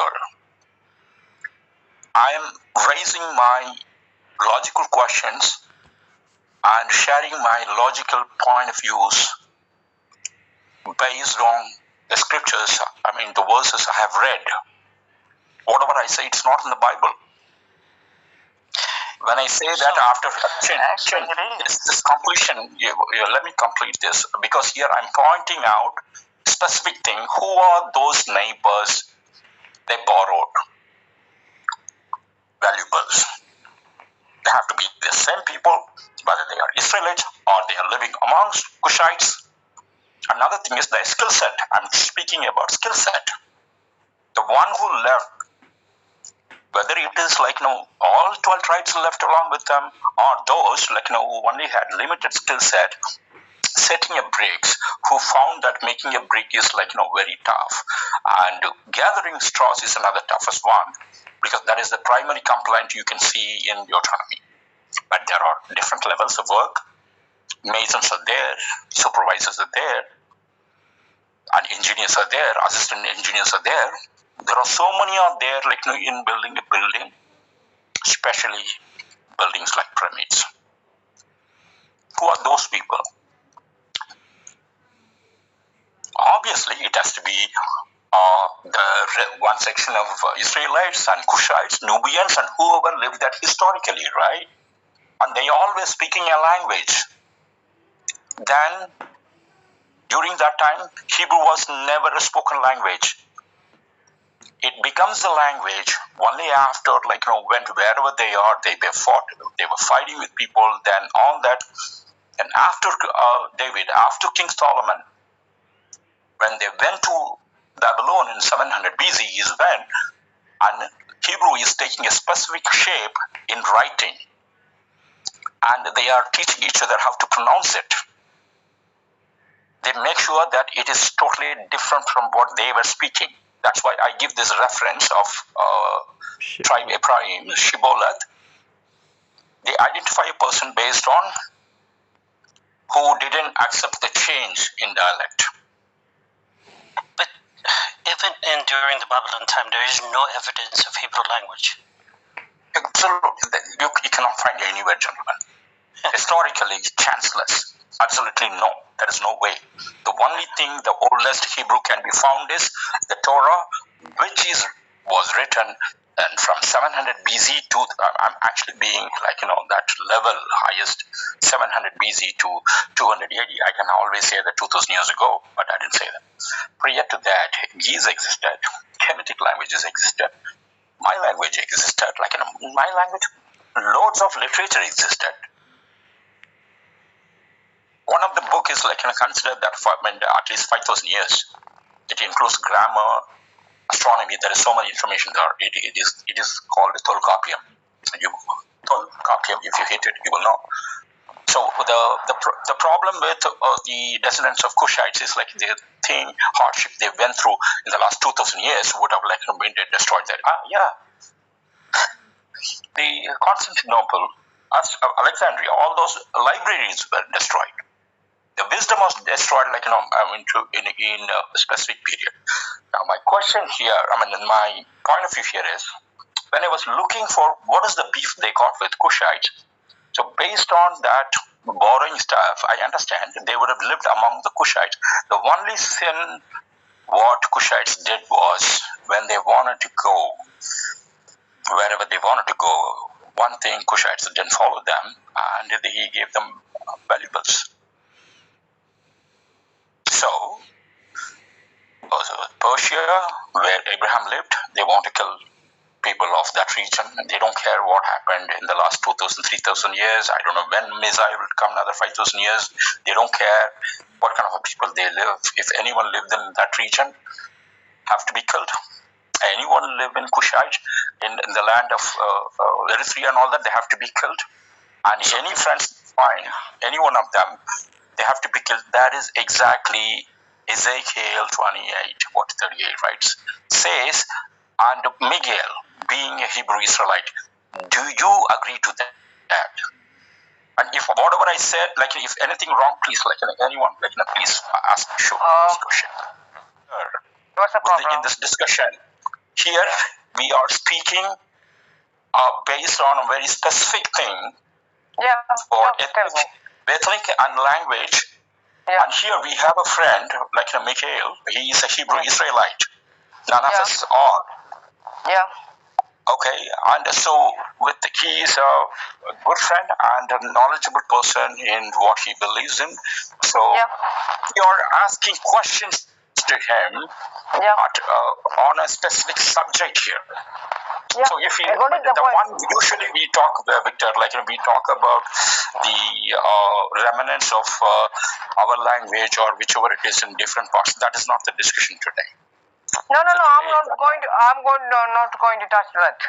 I'm not going to touch that. If I finish it, you can understand what I'm talking about. Yeah. Okay. Good. Please. Okay. Okay. It is. I will say it's more of a Tamil version because Tamil people say a lot of things. But when let me, because the subject what you speak is what I've been studying for a long period. Yeah. See, this is where people do not understand. You see that what problem I speak of, Pradande? Ruben, 1 minute. Victor, just check your DM, no? You will understand the context what we're talking about. My time is gone, gentlemen. Yeah, you can go ahead. No, Victor, because there's actually no point for me to talk also, because the actual person is not here. But I'm not Yeah, understand we what lost the opportunity. You understand what happens? This is what I tell AK. This is that's why I tell AK should say, change that, like, he's a Tamil. I think he has to put, instead of Eritrean, you'll just put I'm a Tamil. No, I'm not talking. Rarely, no, Victor, relax. So, Chin, we rarely get people like this because they don't sit with us because they are scared to talk to us. When we give them certain comfort zone and very slowly that built and like finally pump that last question is when they will realize what they've been saying online so long for all these days.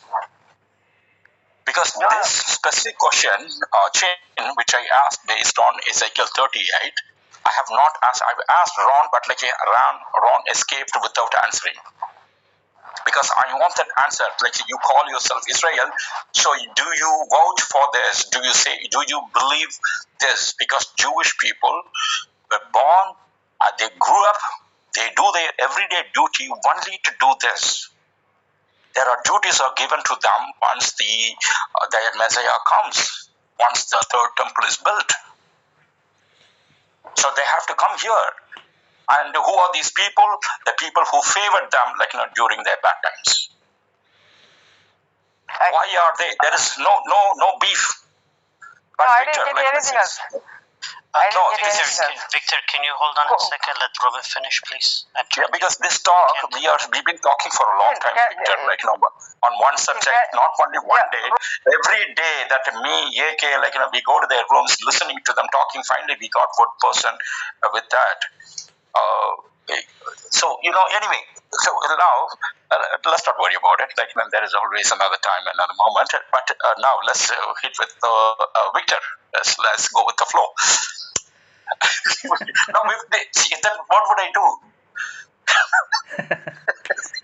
Yeah, it's Victor is now, I don't know what Kulandi said. I think Kulandi would have called him to a room and said, like, see, now you see, Chin, there is no difference between my dear friend AK and my Tamil ethnic. I know, I have a feeling that in future I am going to call AK to my land and say, I'm going to get all the documents as a Tamil and I will make him live here.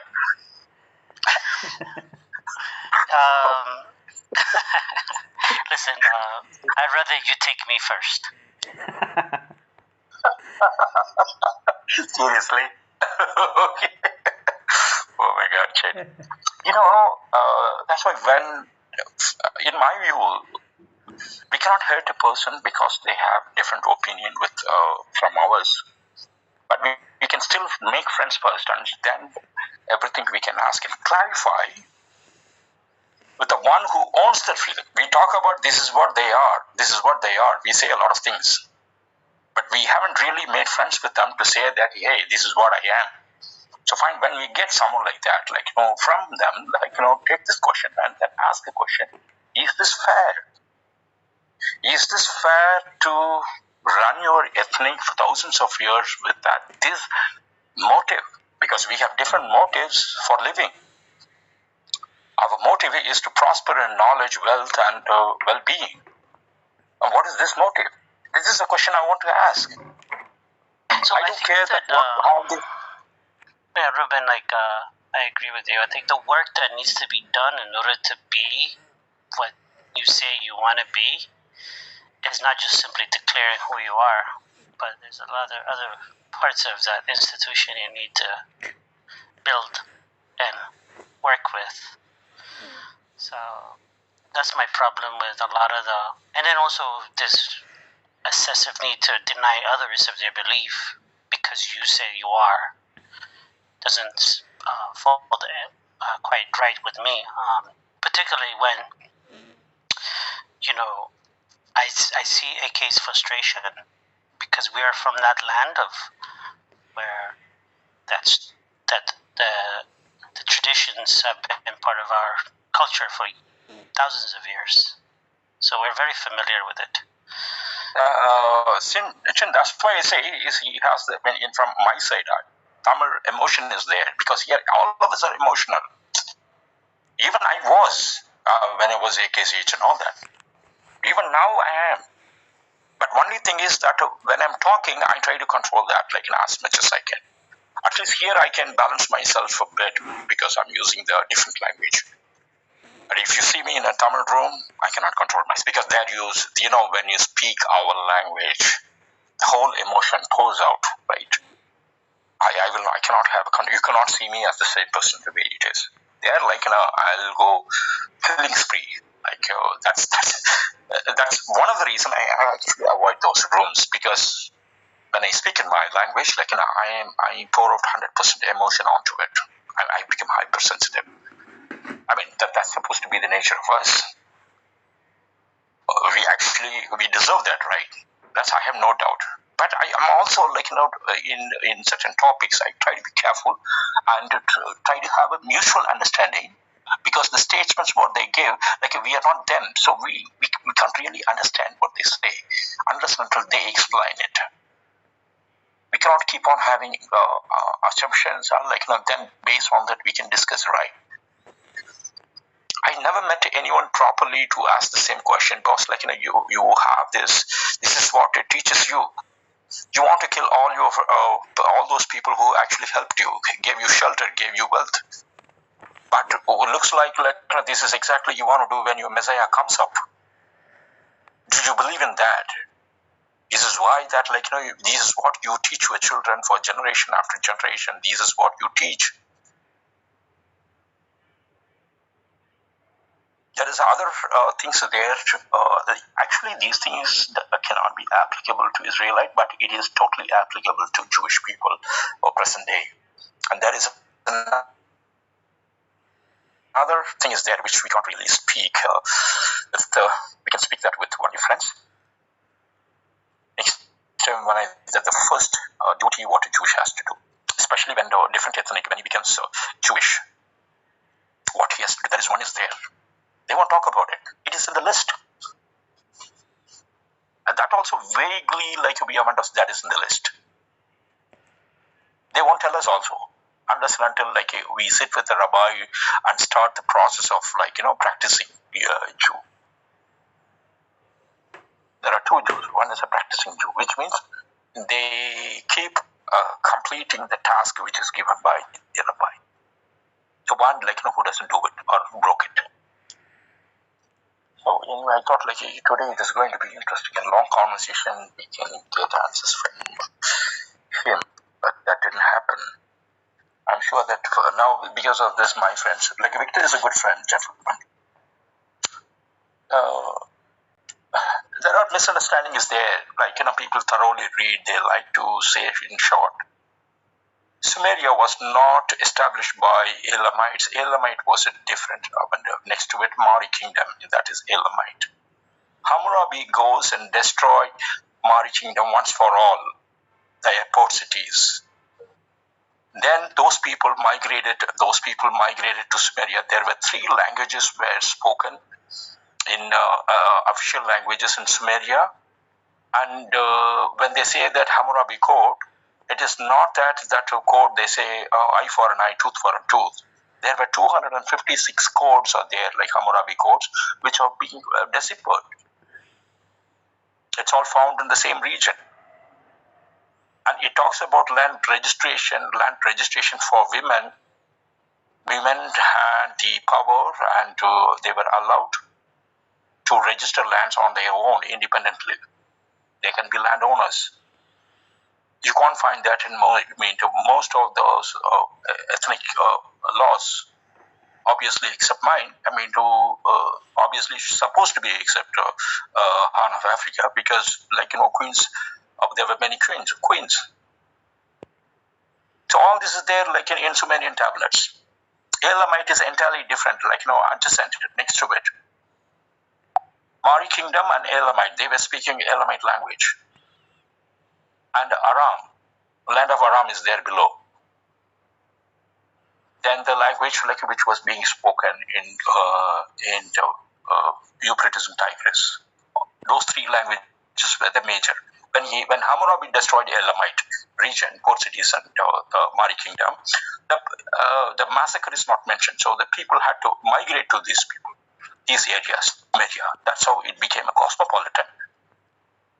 That is why, if you would notice the Jewish rabbis' curses, they will curse when something is a cosmopolitan, when there is something is a multicultural.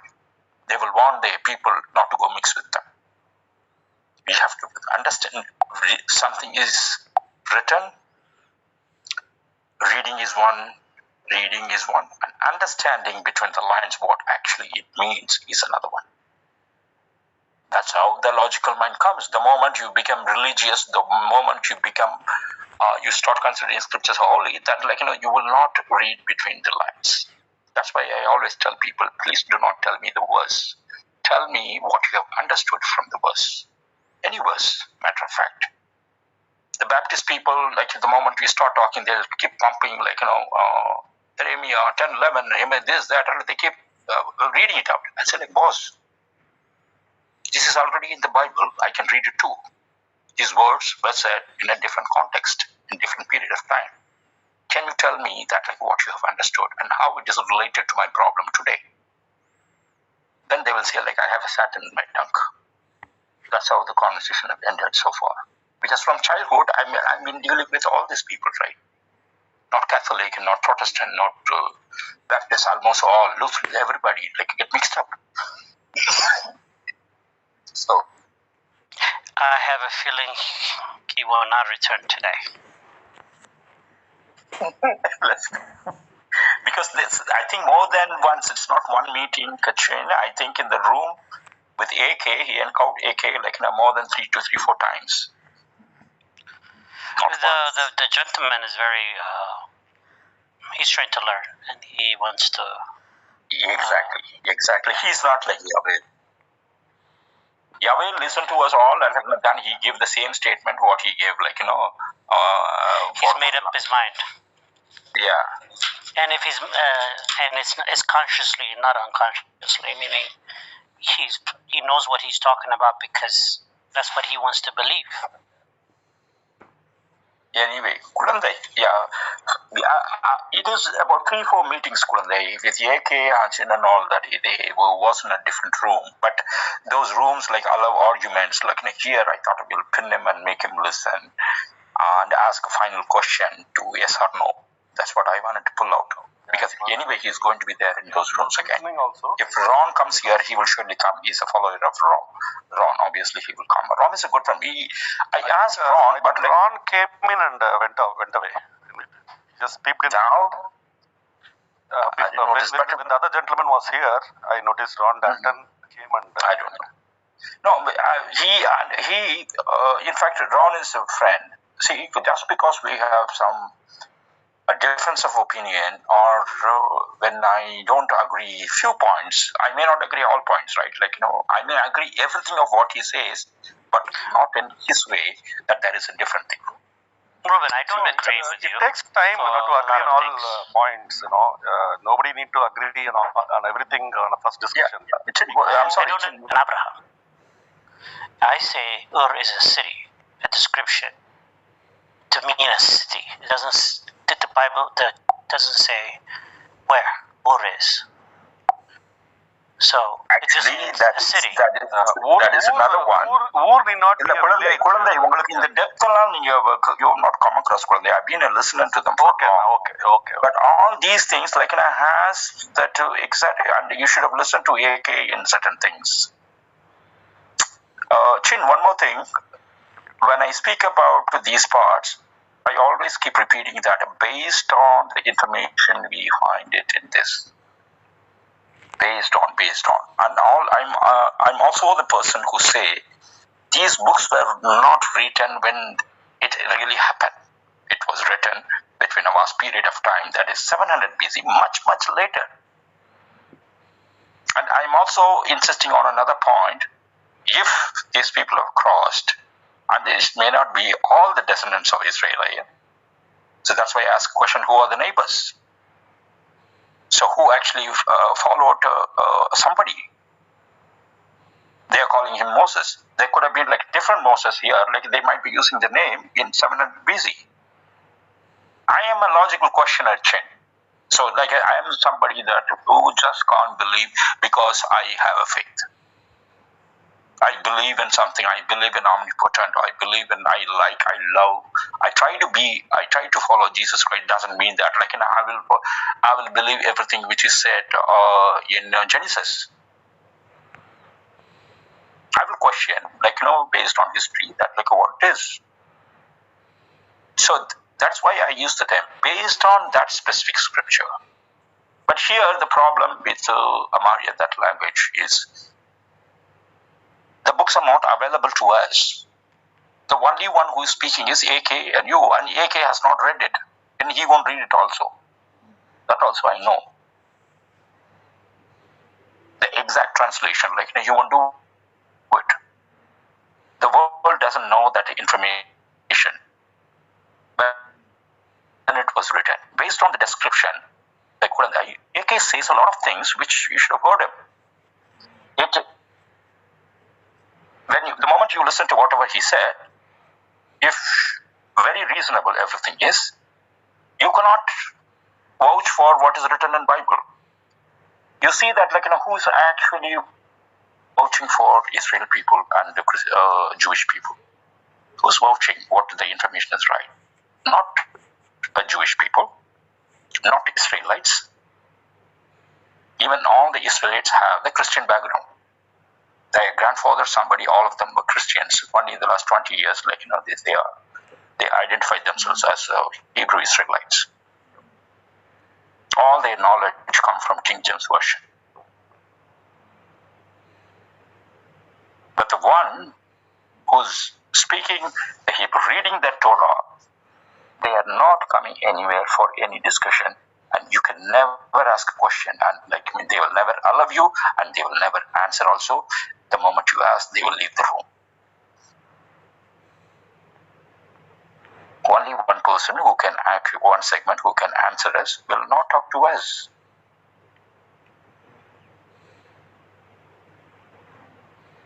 They will never come to Kushites and say AK and say boss, you are right or you are wrong.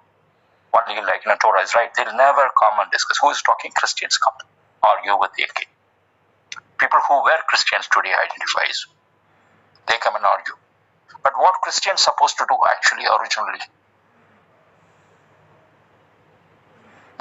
Whenever I ask, why do you have to read a Jewish Torah and read about Jewish prophet's statement? Why? They would never answer. They beat around the bush like many people here.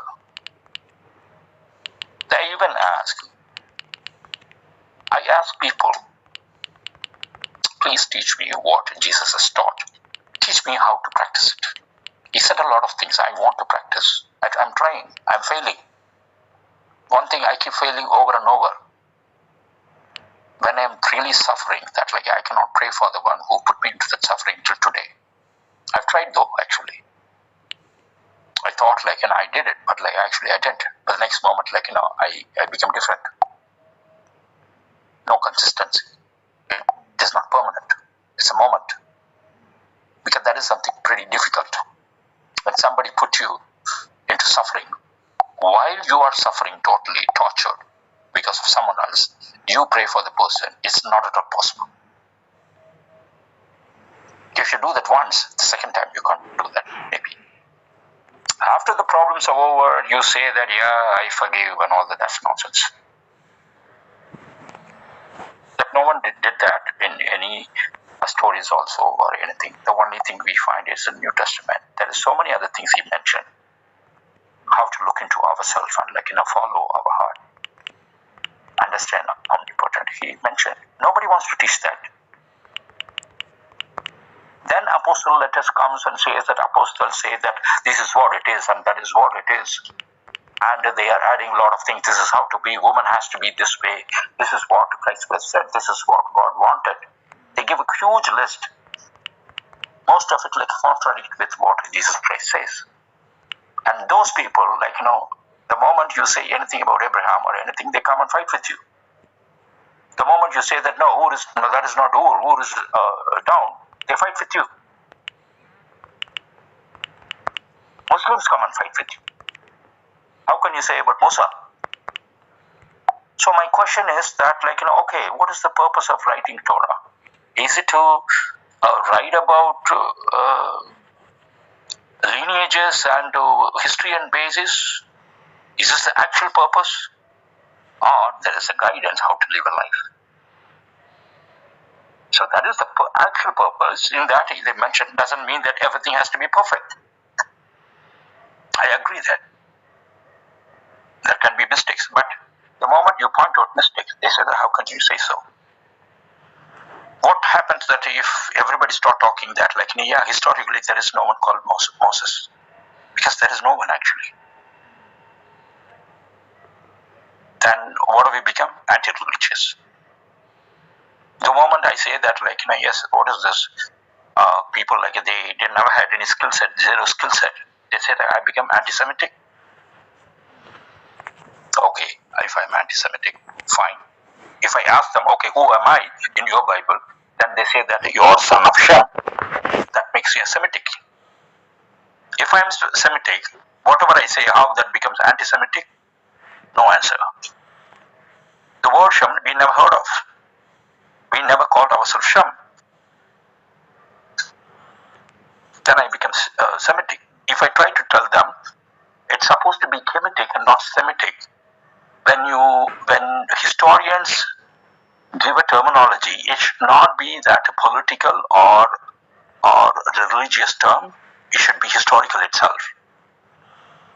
In that way, historically, Shem never existed or Shemitic never existed. It is Kemetic which was existed. They are calling all the Kemetic people as Shemitic people. But every irony, like, they make it, and, like, we have to live with that. We should never question it, because he said one thing specifically. If I want to know about Hebrew Israelite, I should believe in the scripture. If I read the scripture, I'm not allowed to ask a logical question. I asked a logical question. The world says that, like, this segment is highly intelligent Jewish people. But I found that, like, after 400 years working in Egypt, they were not even able to make their own brick. And their land after that, 40 years of nomadic life, and, like, then, like, a couple of hundreds fighting. Then, like, even to build the country with David, and none of those people are his generals. You take a list of David's generals, none of them are, like, hardly one or two, 48 generals, one or two, like, belongs to Judea. Rest all Hittites and other people who are affiliated to us. And I cannot talk about it, because if I do, then I become anti-Semitic. That is another strong logical point.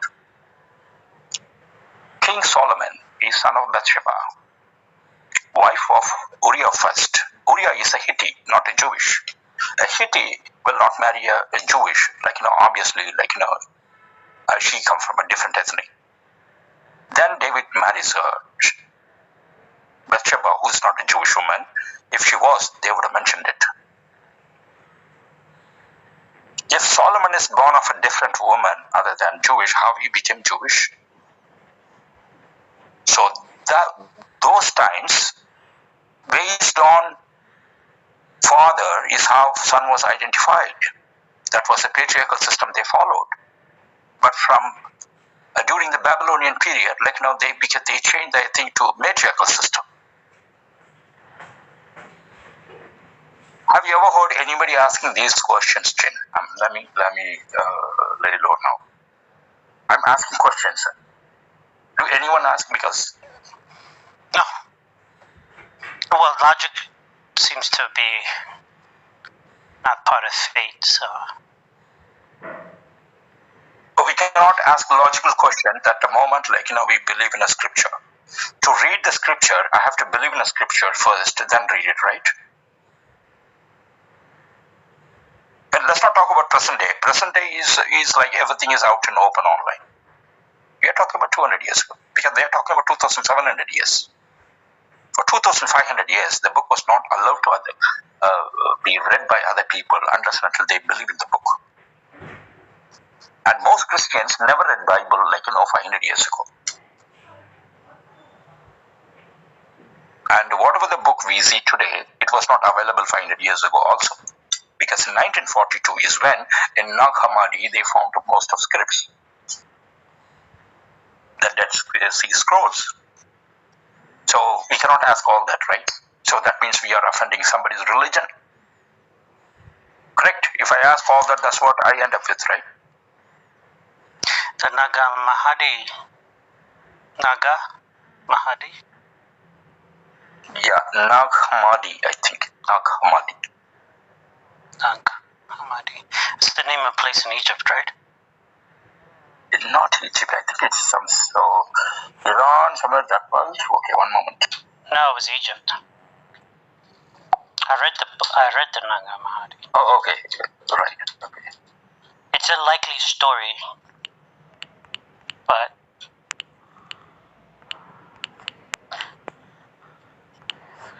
If I ask all these questions, like the friends are going to be forced and like me into, I become anti to some religion or to some faith or to some race, right? All this question I asked, that's what's going to happen.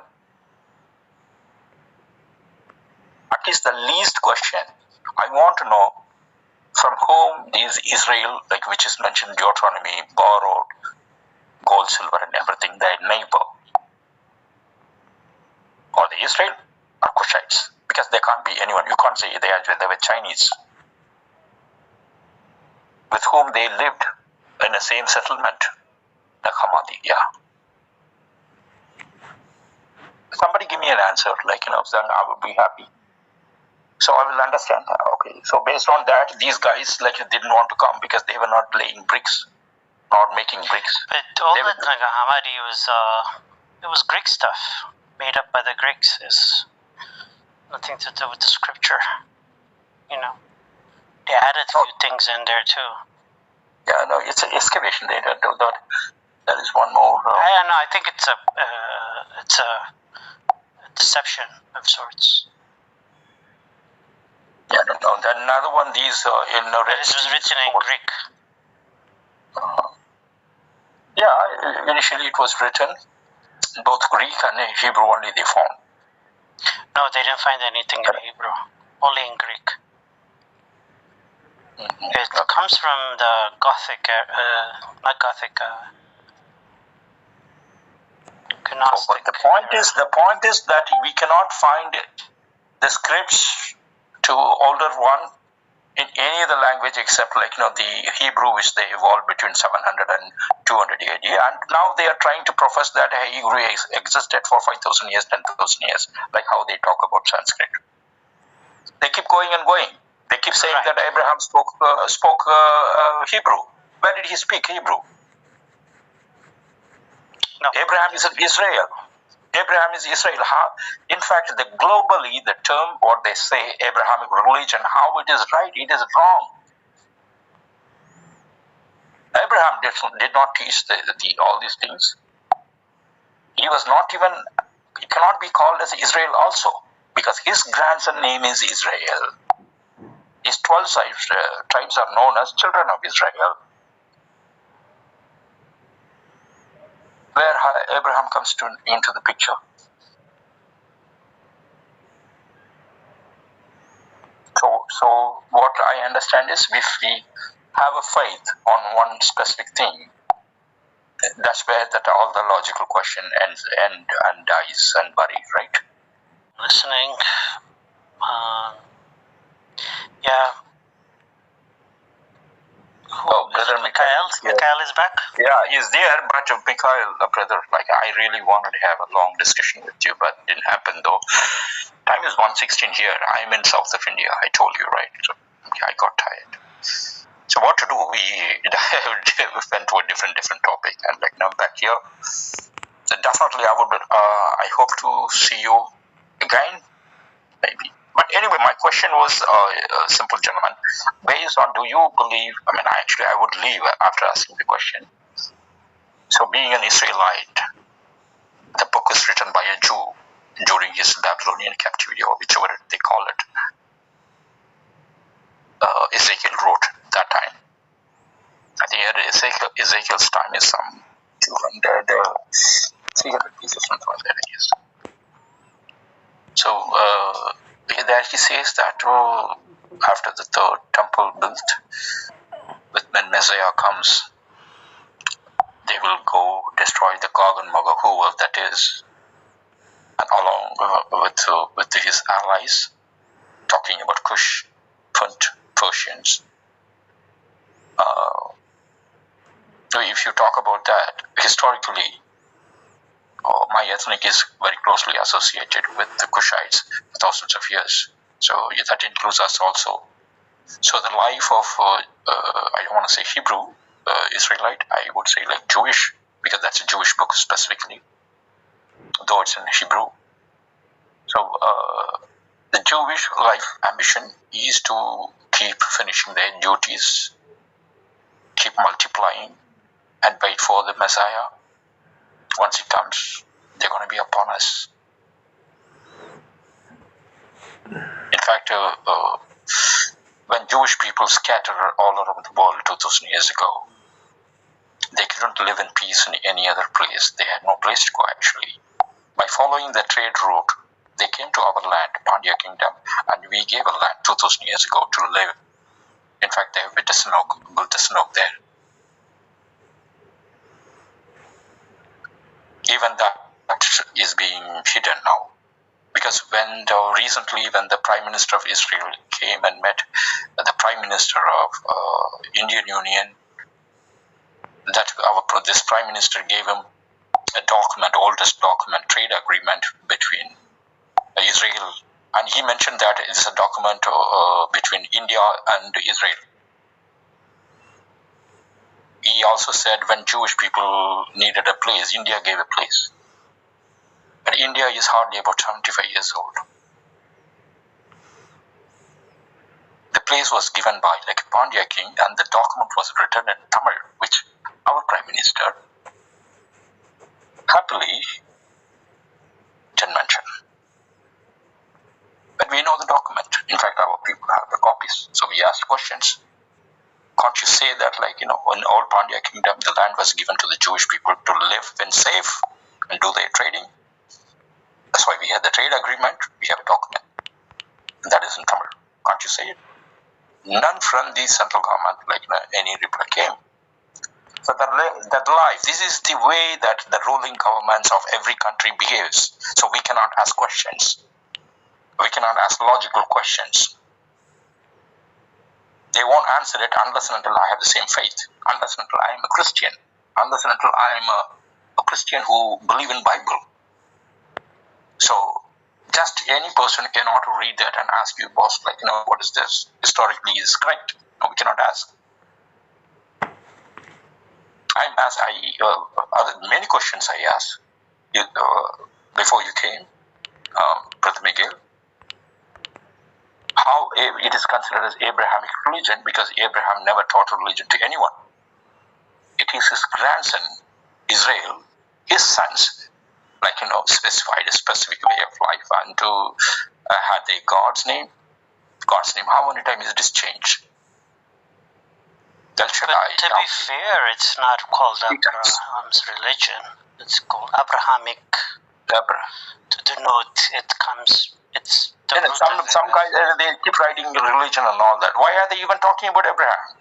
Abraham never followed whatever these people followed. He followed what Noah followed. Branding Abraham Hebrew is nonsense because the language evolved much later.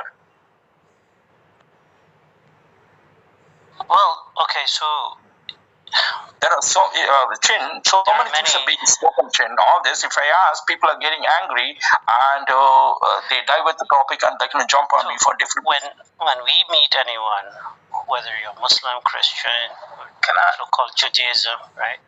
Can I speak real quick? Quickly, just let me finish my thought.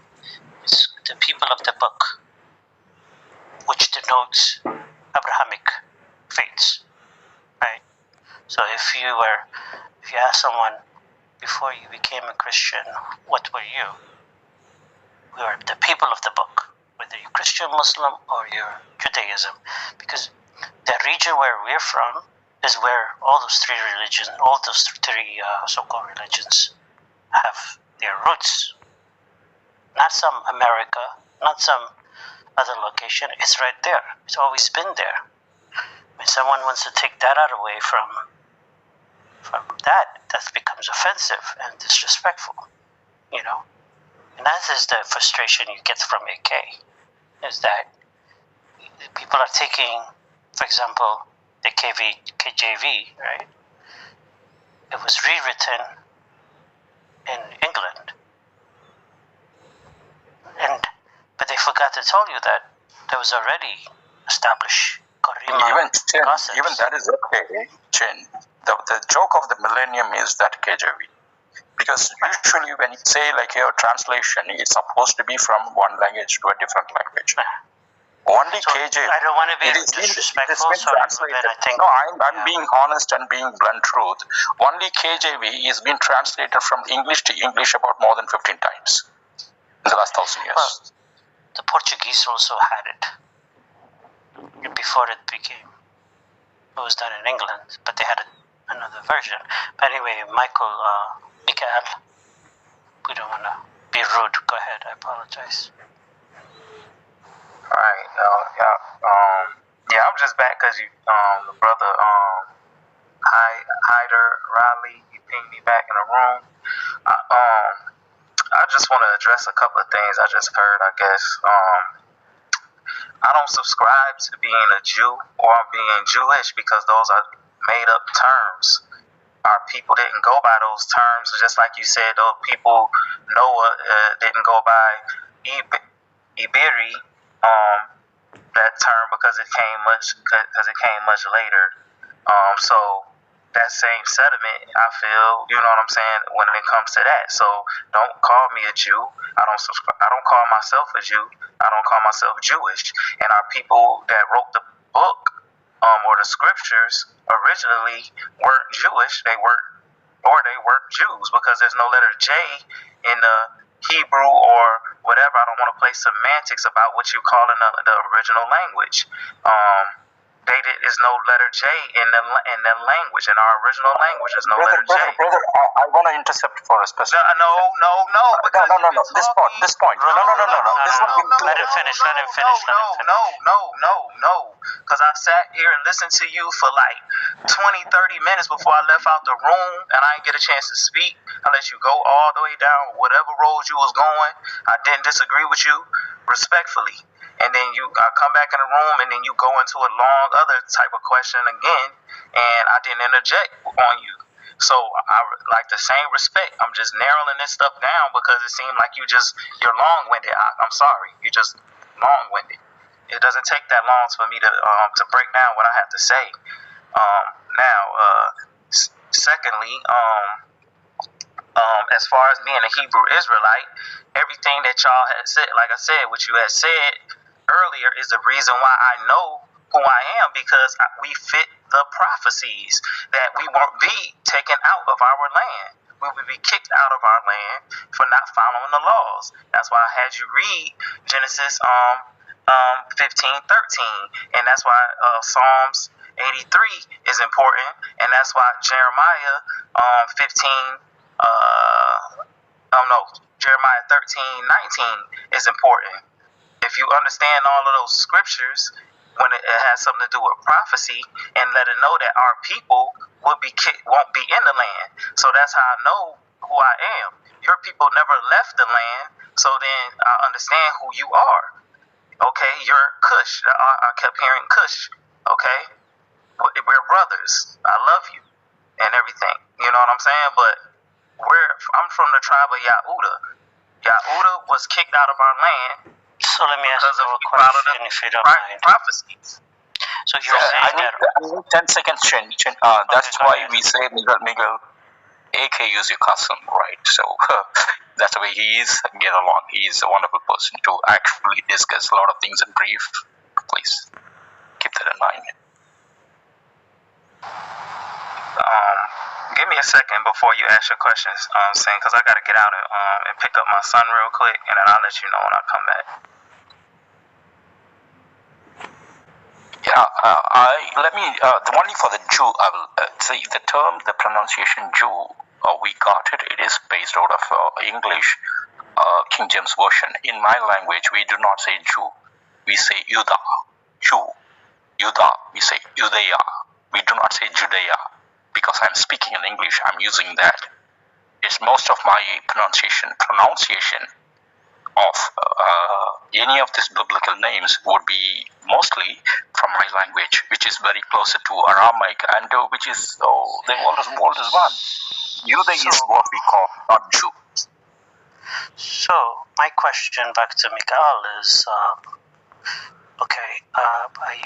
what's confusing to me is that, are you a Hebrew? Are you an Israelite? Are you a Judean? Are you a Jew? Which one have you decided to land on? Yahudis are generally known as Benjamin. No, this is for Mikhail, not for... Mikhail, he said Yahudi, he said. No, I'm asking Mikhail to, if he can enlighten me on which one.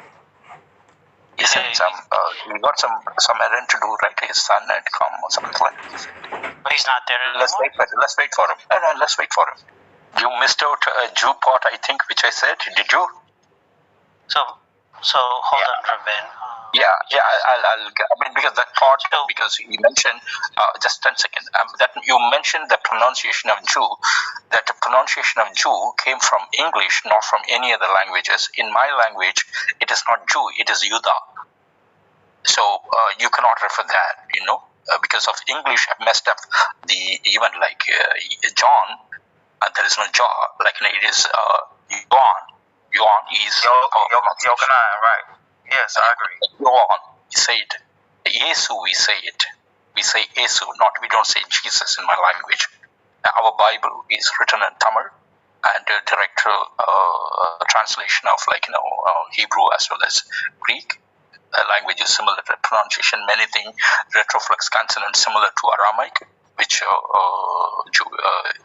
Jesus spoke. Okay, because if I say Yesu, you may not understand. That's why I was using Jesus. Because these ones, which American Christians or even African Christians, they know only the King James version. Whatever they say, everything is based off that.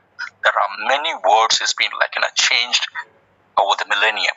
Many words from the original. That's why if you want to discuss about King James Version, you also have to have the original script and its translation. So when you see that, you will understand. So no, I understand it. That's why I was able to say it. Yeah, please go. So ahead. I have a few questions for Mikhail. So I heard you say that our people wrote the scripture. When you say that, are you talking about the JKV?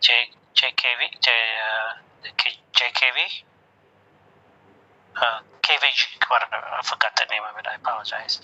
Are you referring to that? Is that where you're talking about scripture? I'm talking about all the scriptures that are written in the original language on scrolls, all 66 books, and then some. Whatever Semitic language that it was written in, that's what I'm talking about. So, one of them being Ge'ez, right?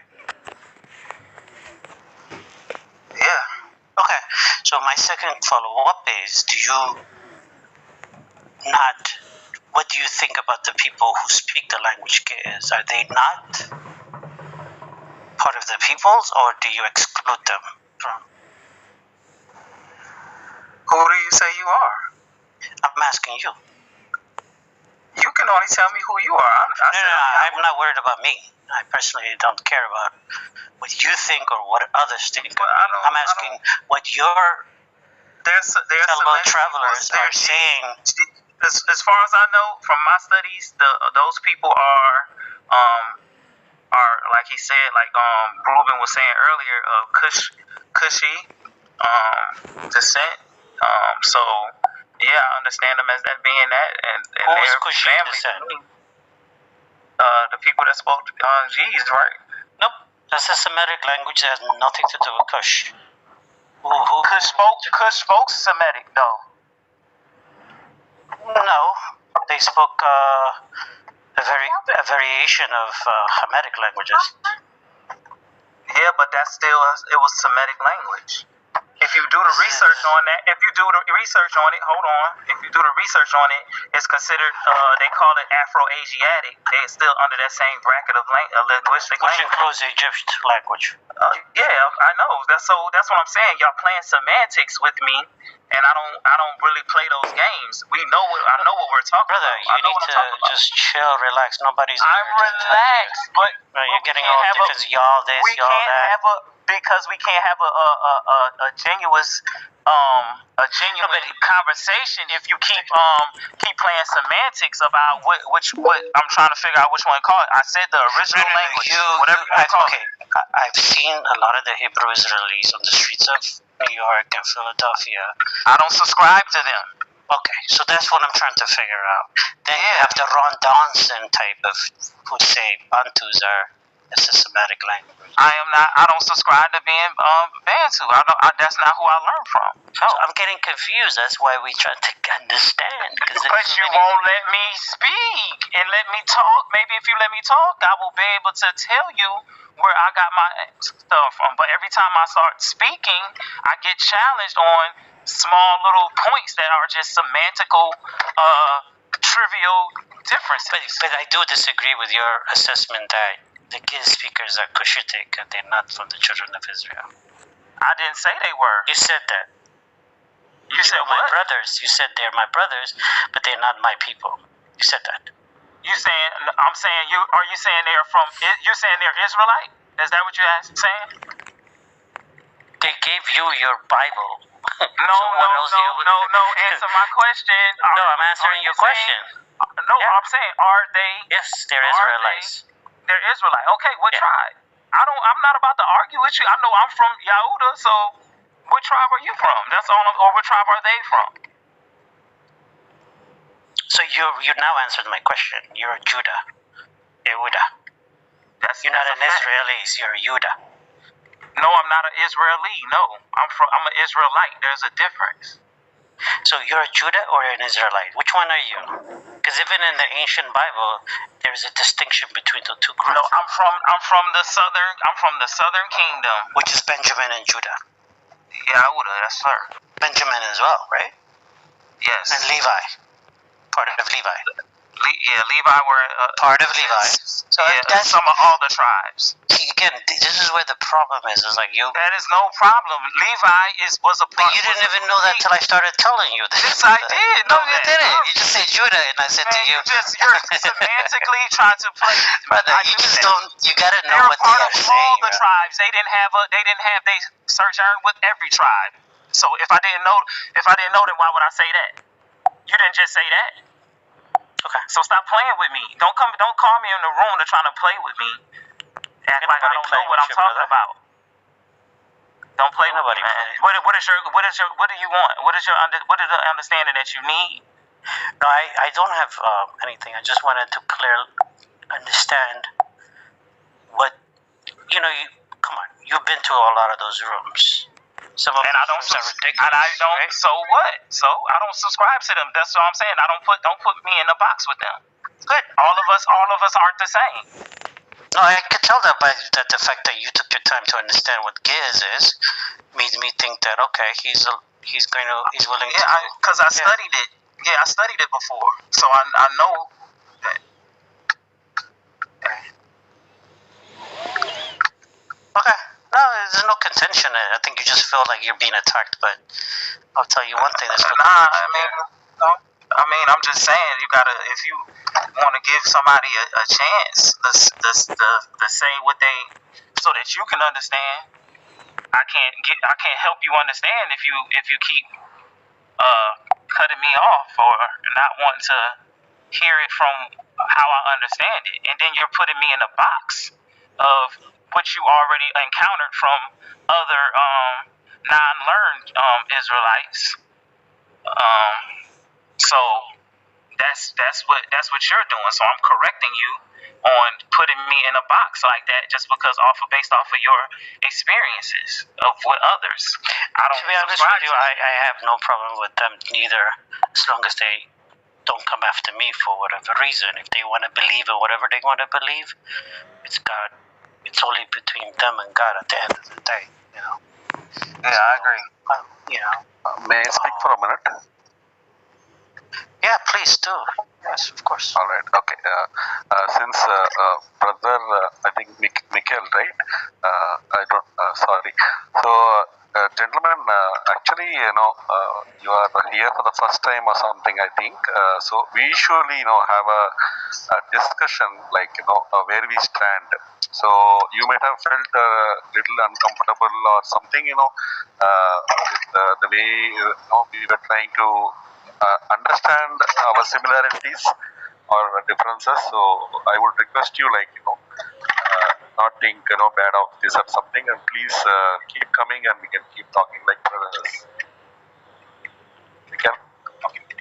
Yeah, praise Yahweh. We usually don't put anybody in a box and something like that. We always come with an open mind. When new gentlemen come, we really don't know, how we synchronize with each other on certain thoughts and terms and stuff like that. We just only on the academic interest and nothing to judge you or put you, uncomfortable, something like that. So I hope you understand, when we go further on our subject, before we go, there are certain things which we try to equate. So you had some moments where we didn't let you go further, but please don't feel uncomfortable and keep coming talking further. Right? Thank you. Yeah, thank you. It's no problem. I'm really not, I'm really not upset. But I had to. I guess I feel like I had to be really assertive in order to be able to be heard correctly. Because as long as I was being humble, I was being wasn't getting a chance to get anything out, and so I had to assert myself. Yeah, we appreciate that you could stand for yourself and do that. We usually, gentlemen, in this room, rather than speak on more on the differences, we usually gel with people on the similarities we have and try to build it up from there. Because it's always most rooms function fighting out on the differences, so they end up fighting and leaving and all that. We actually operate this room little differently. We try to work on differences, on the similarities first, so we can gel better and exchange information and all that. So it was just an exercise. Yeah.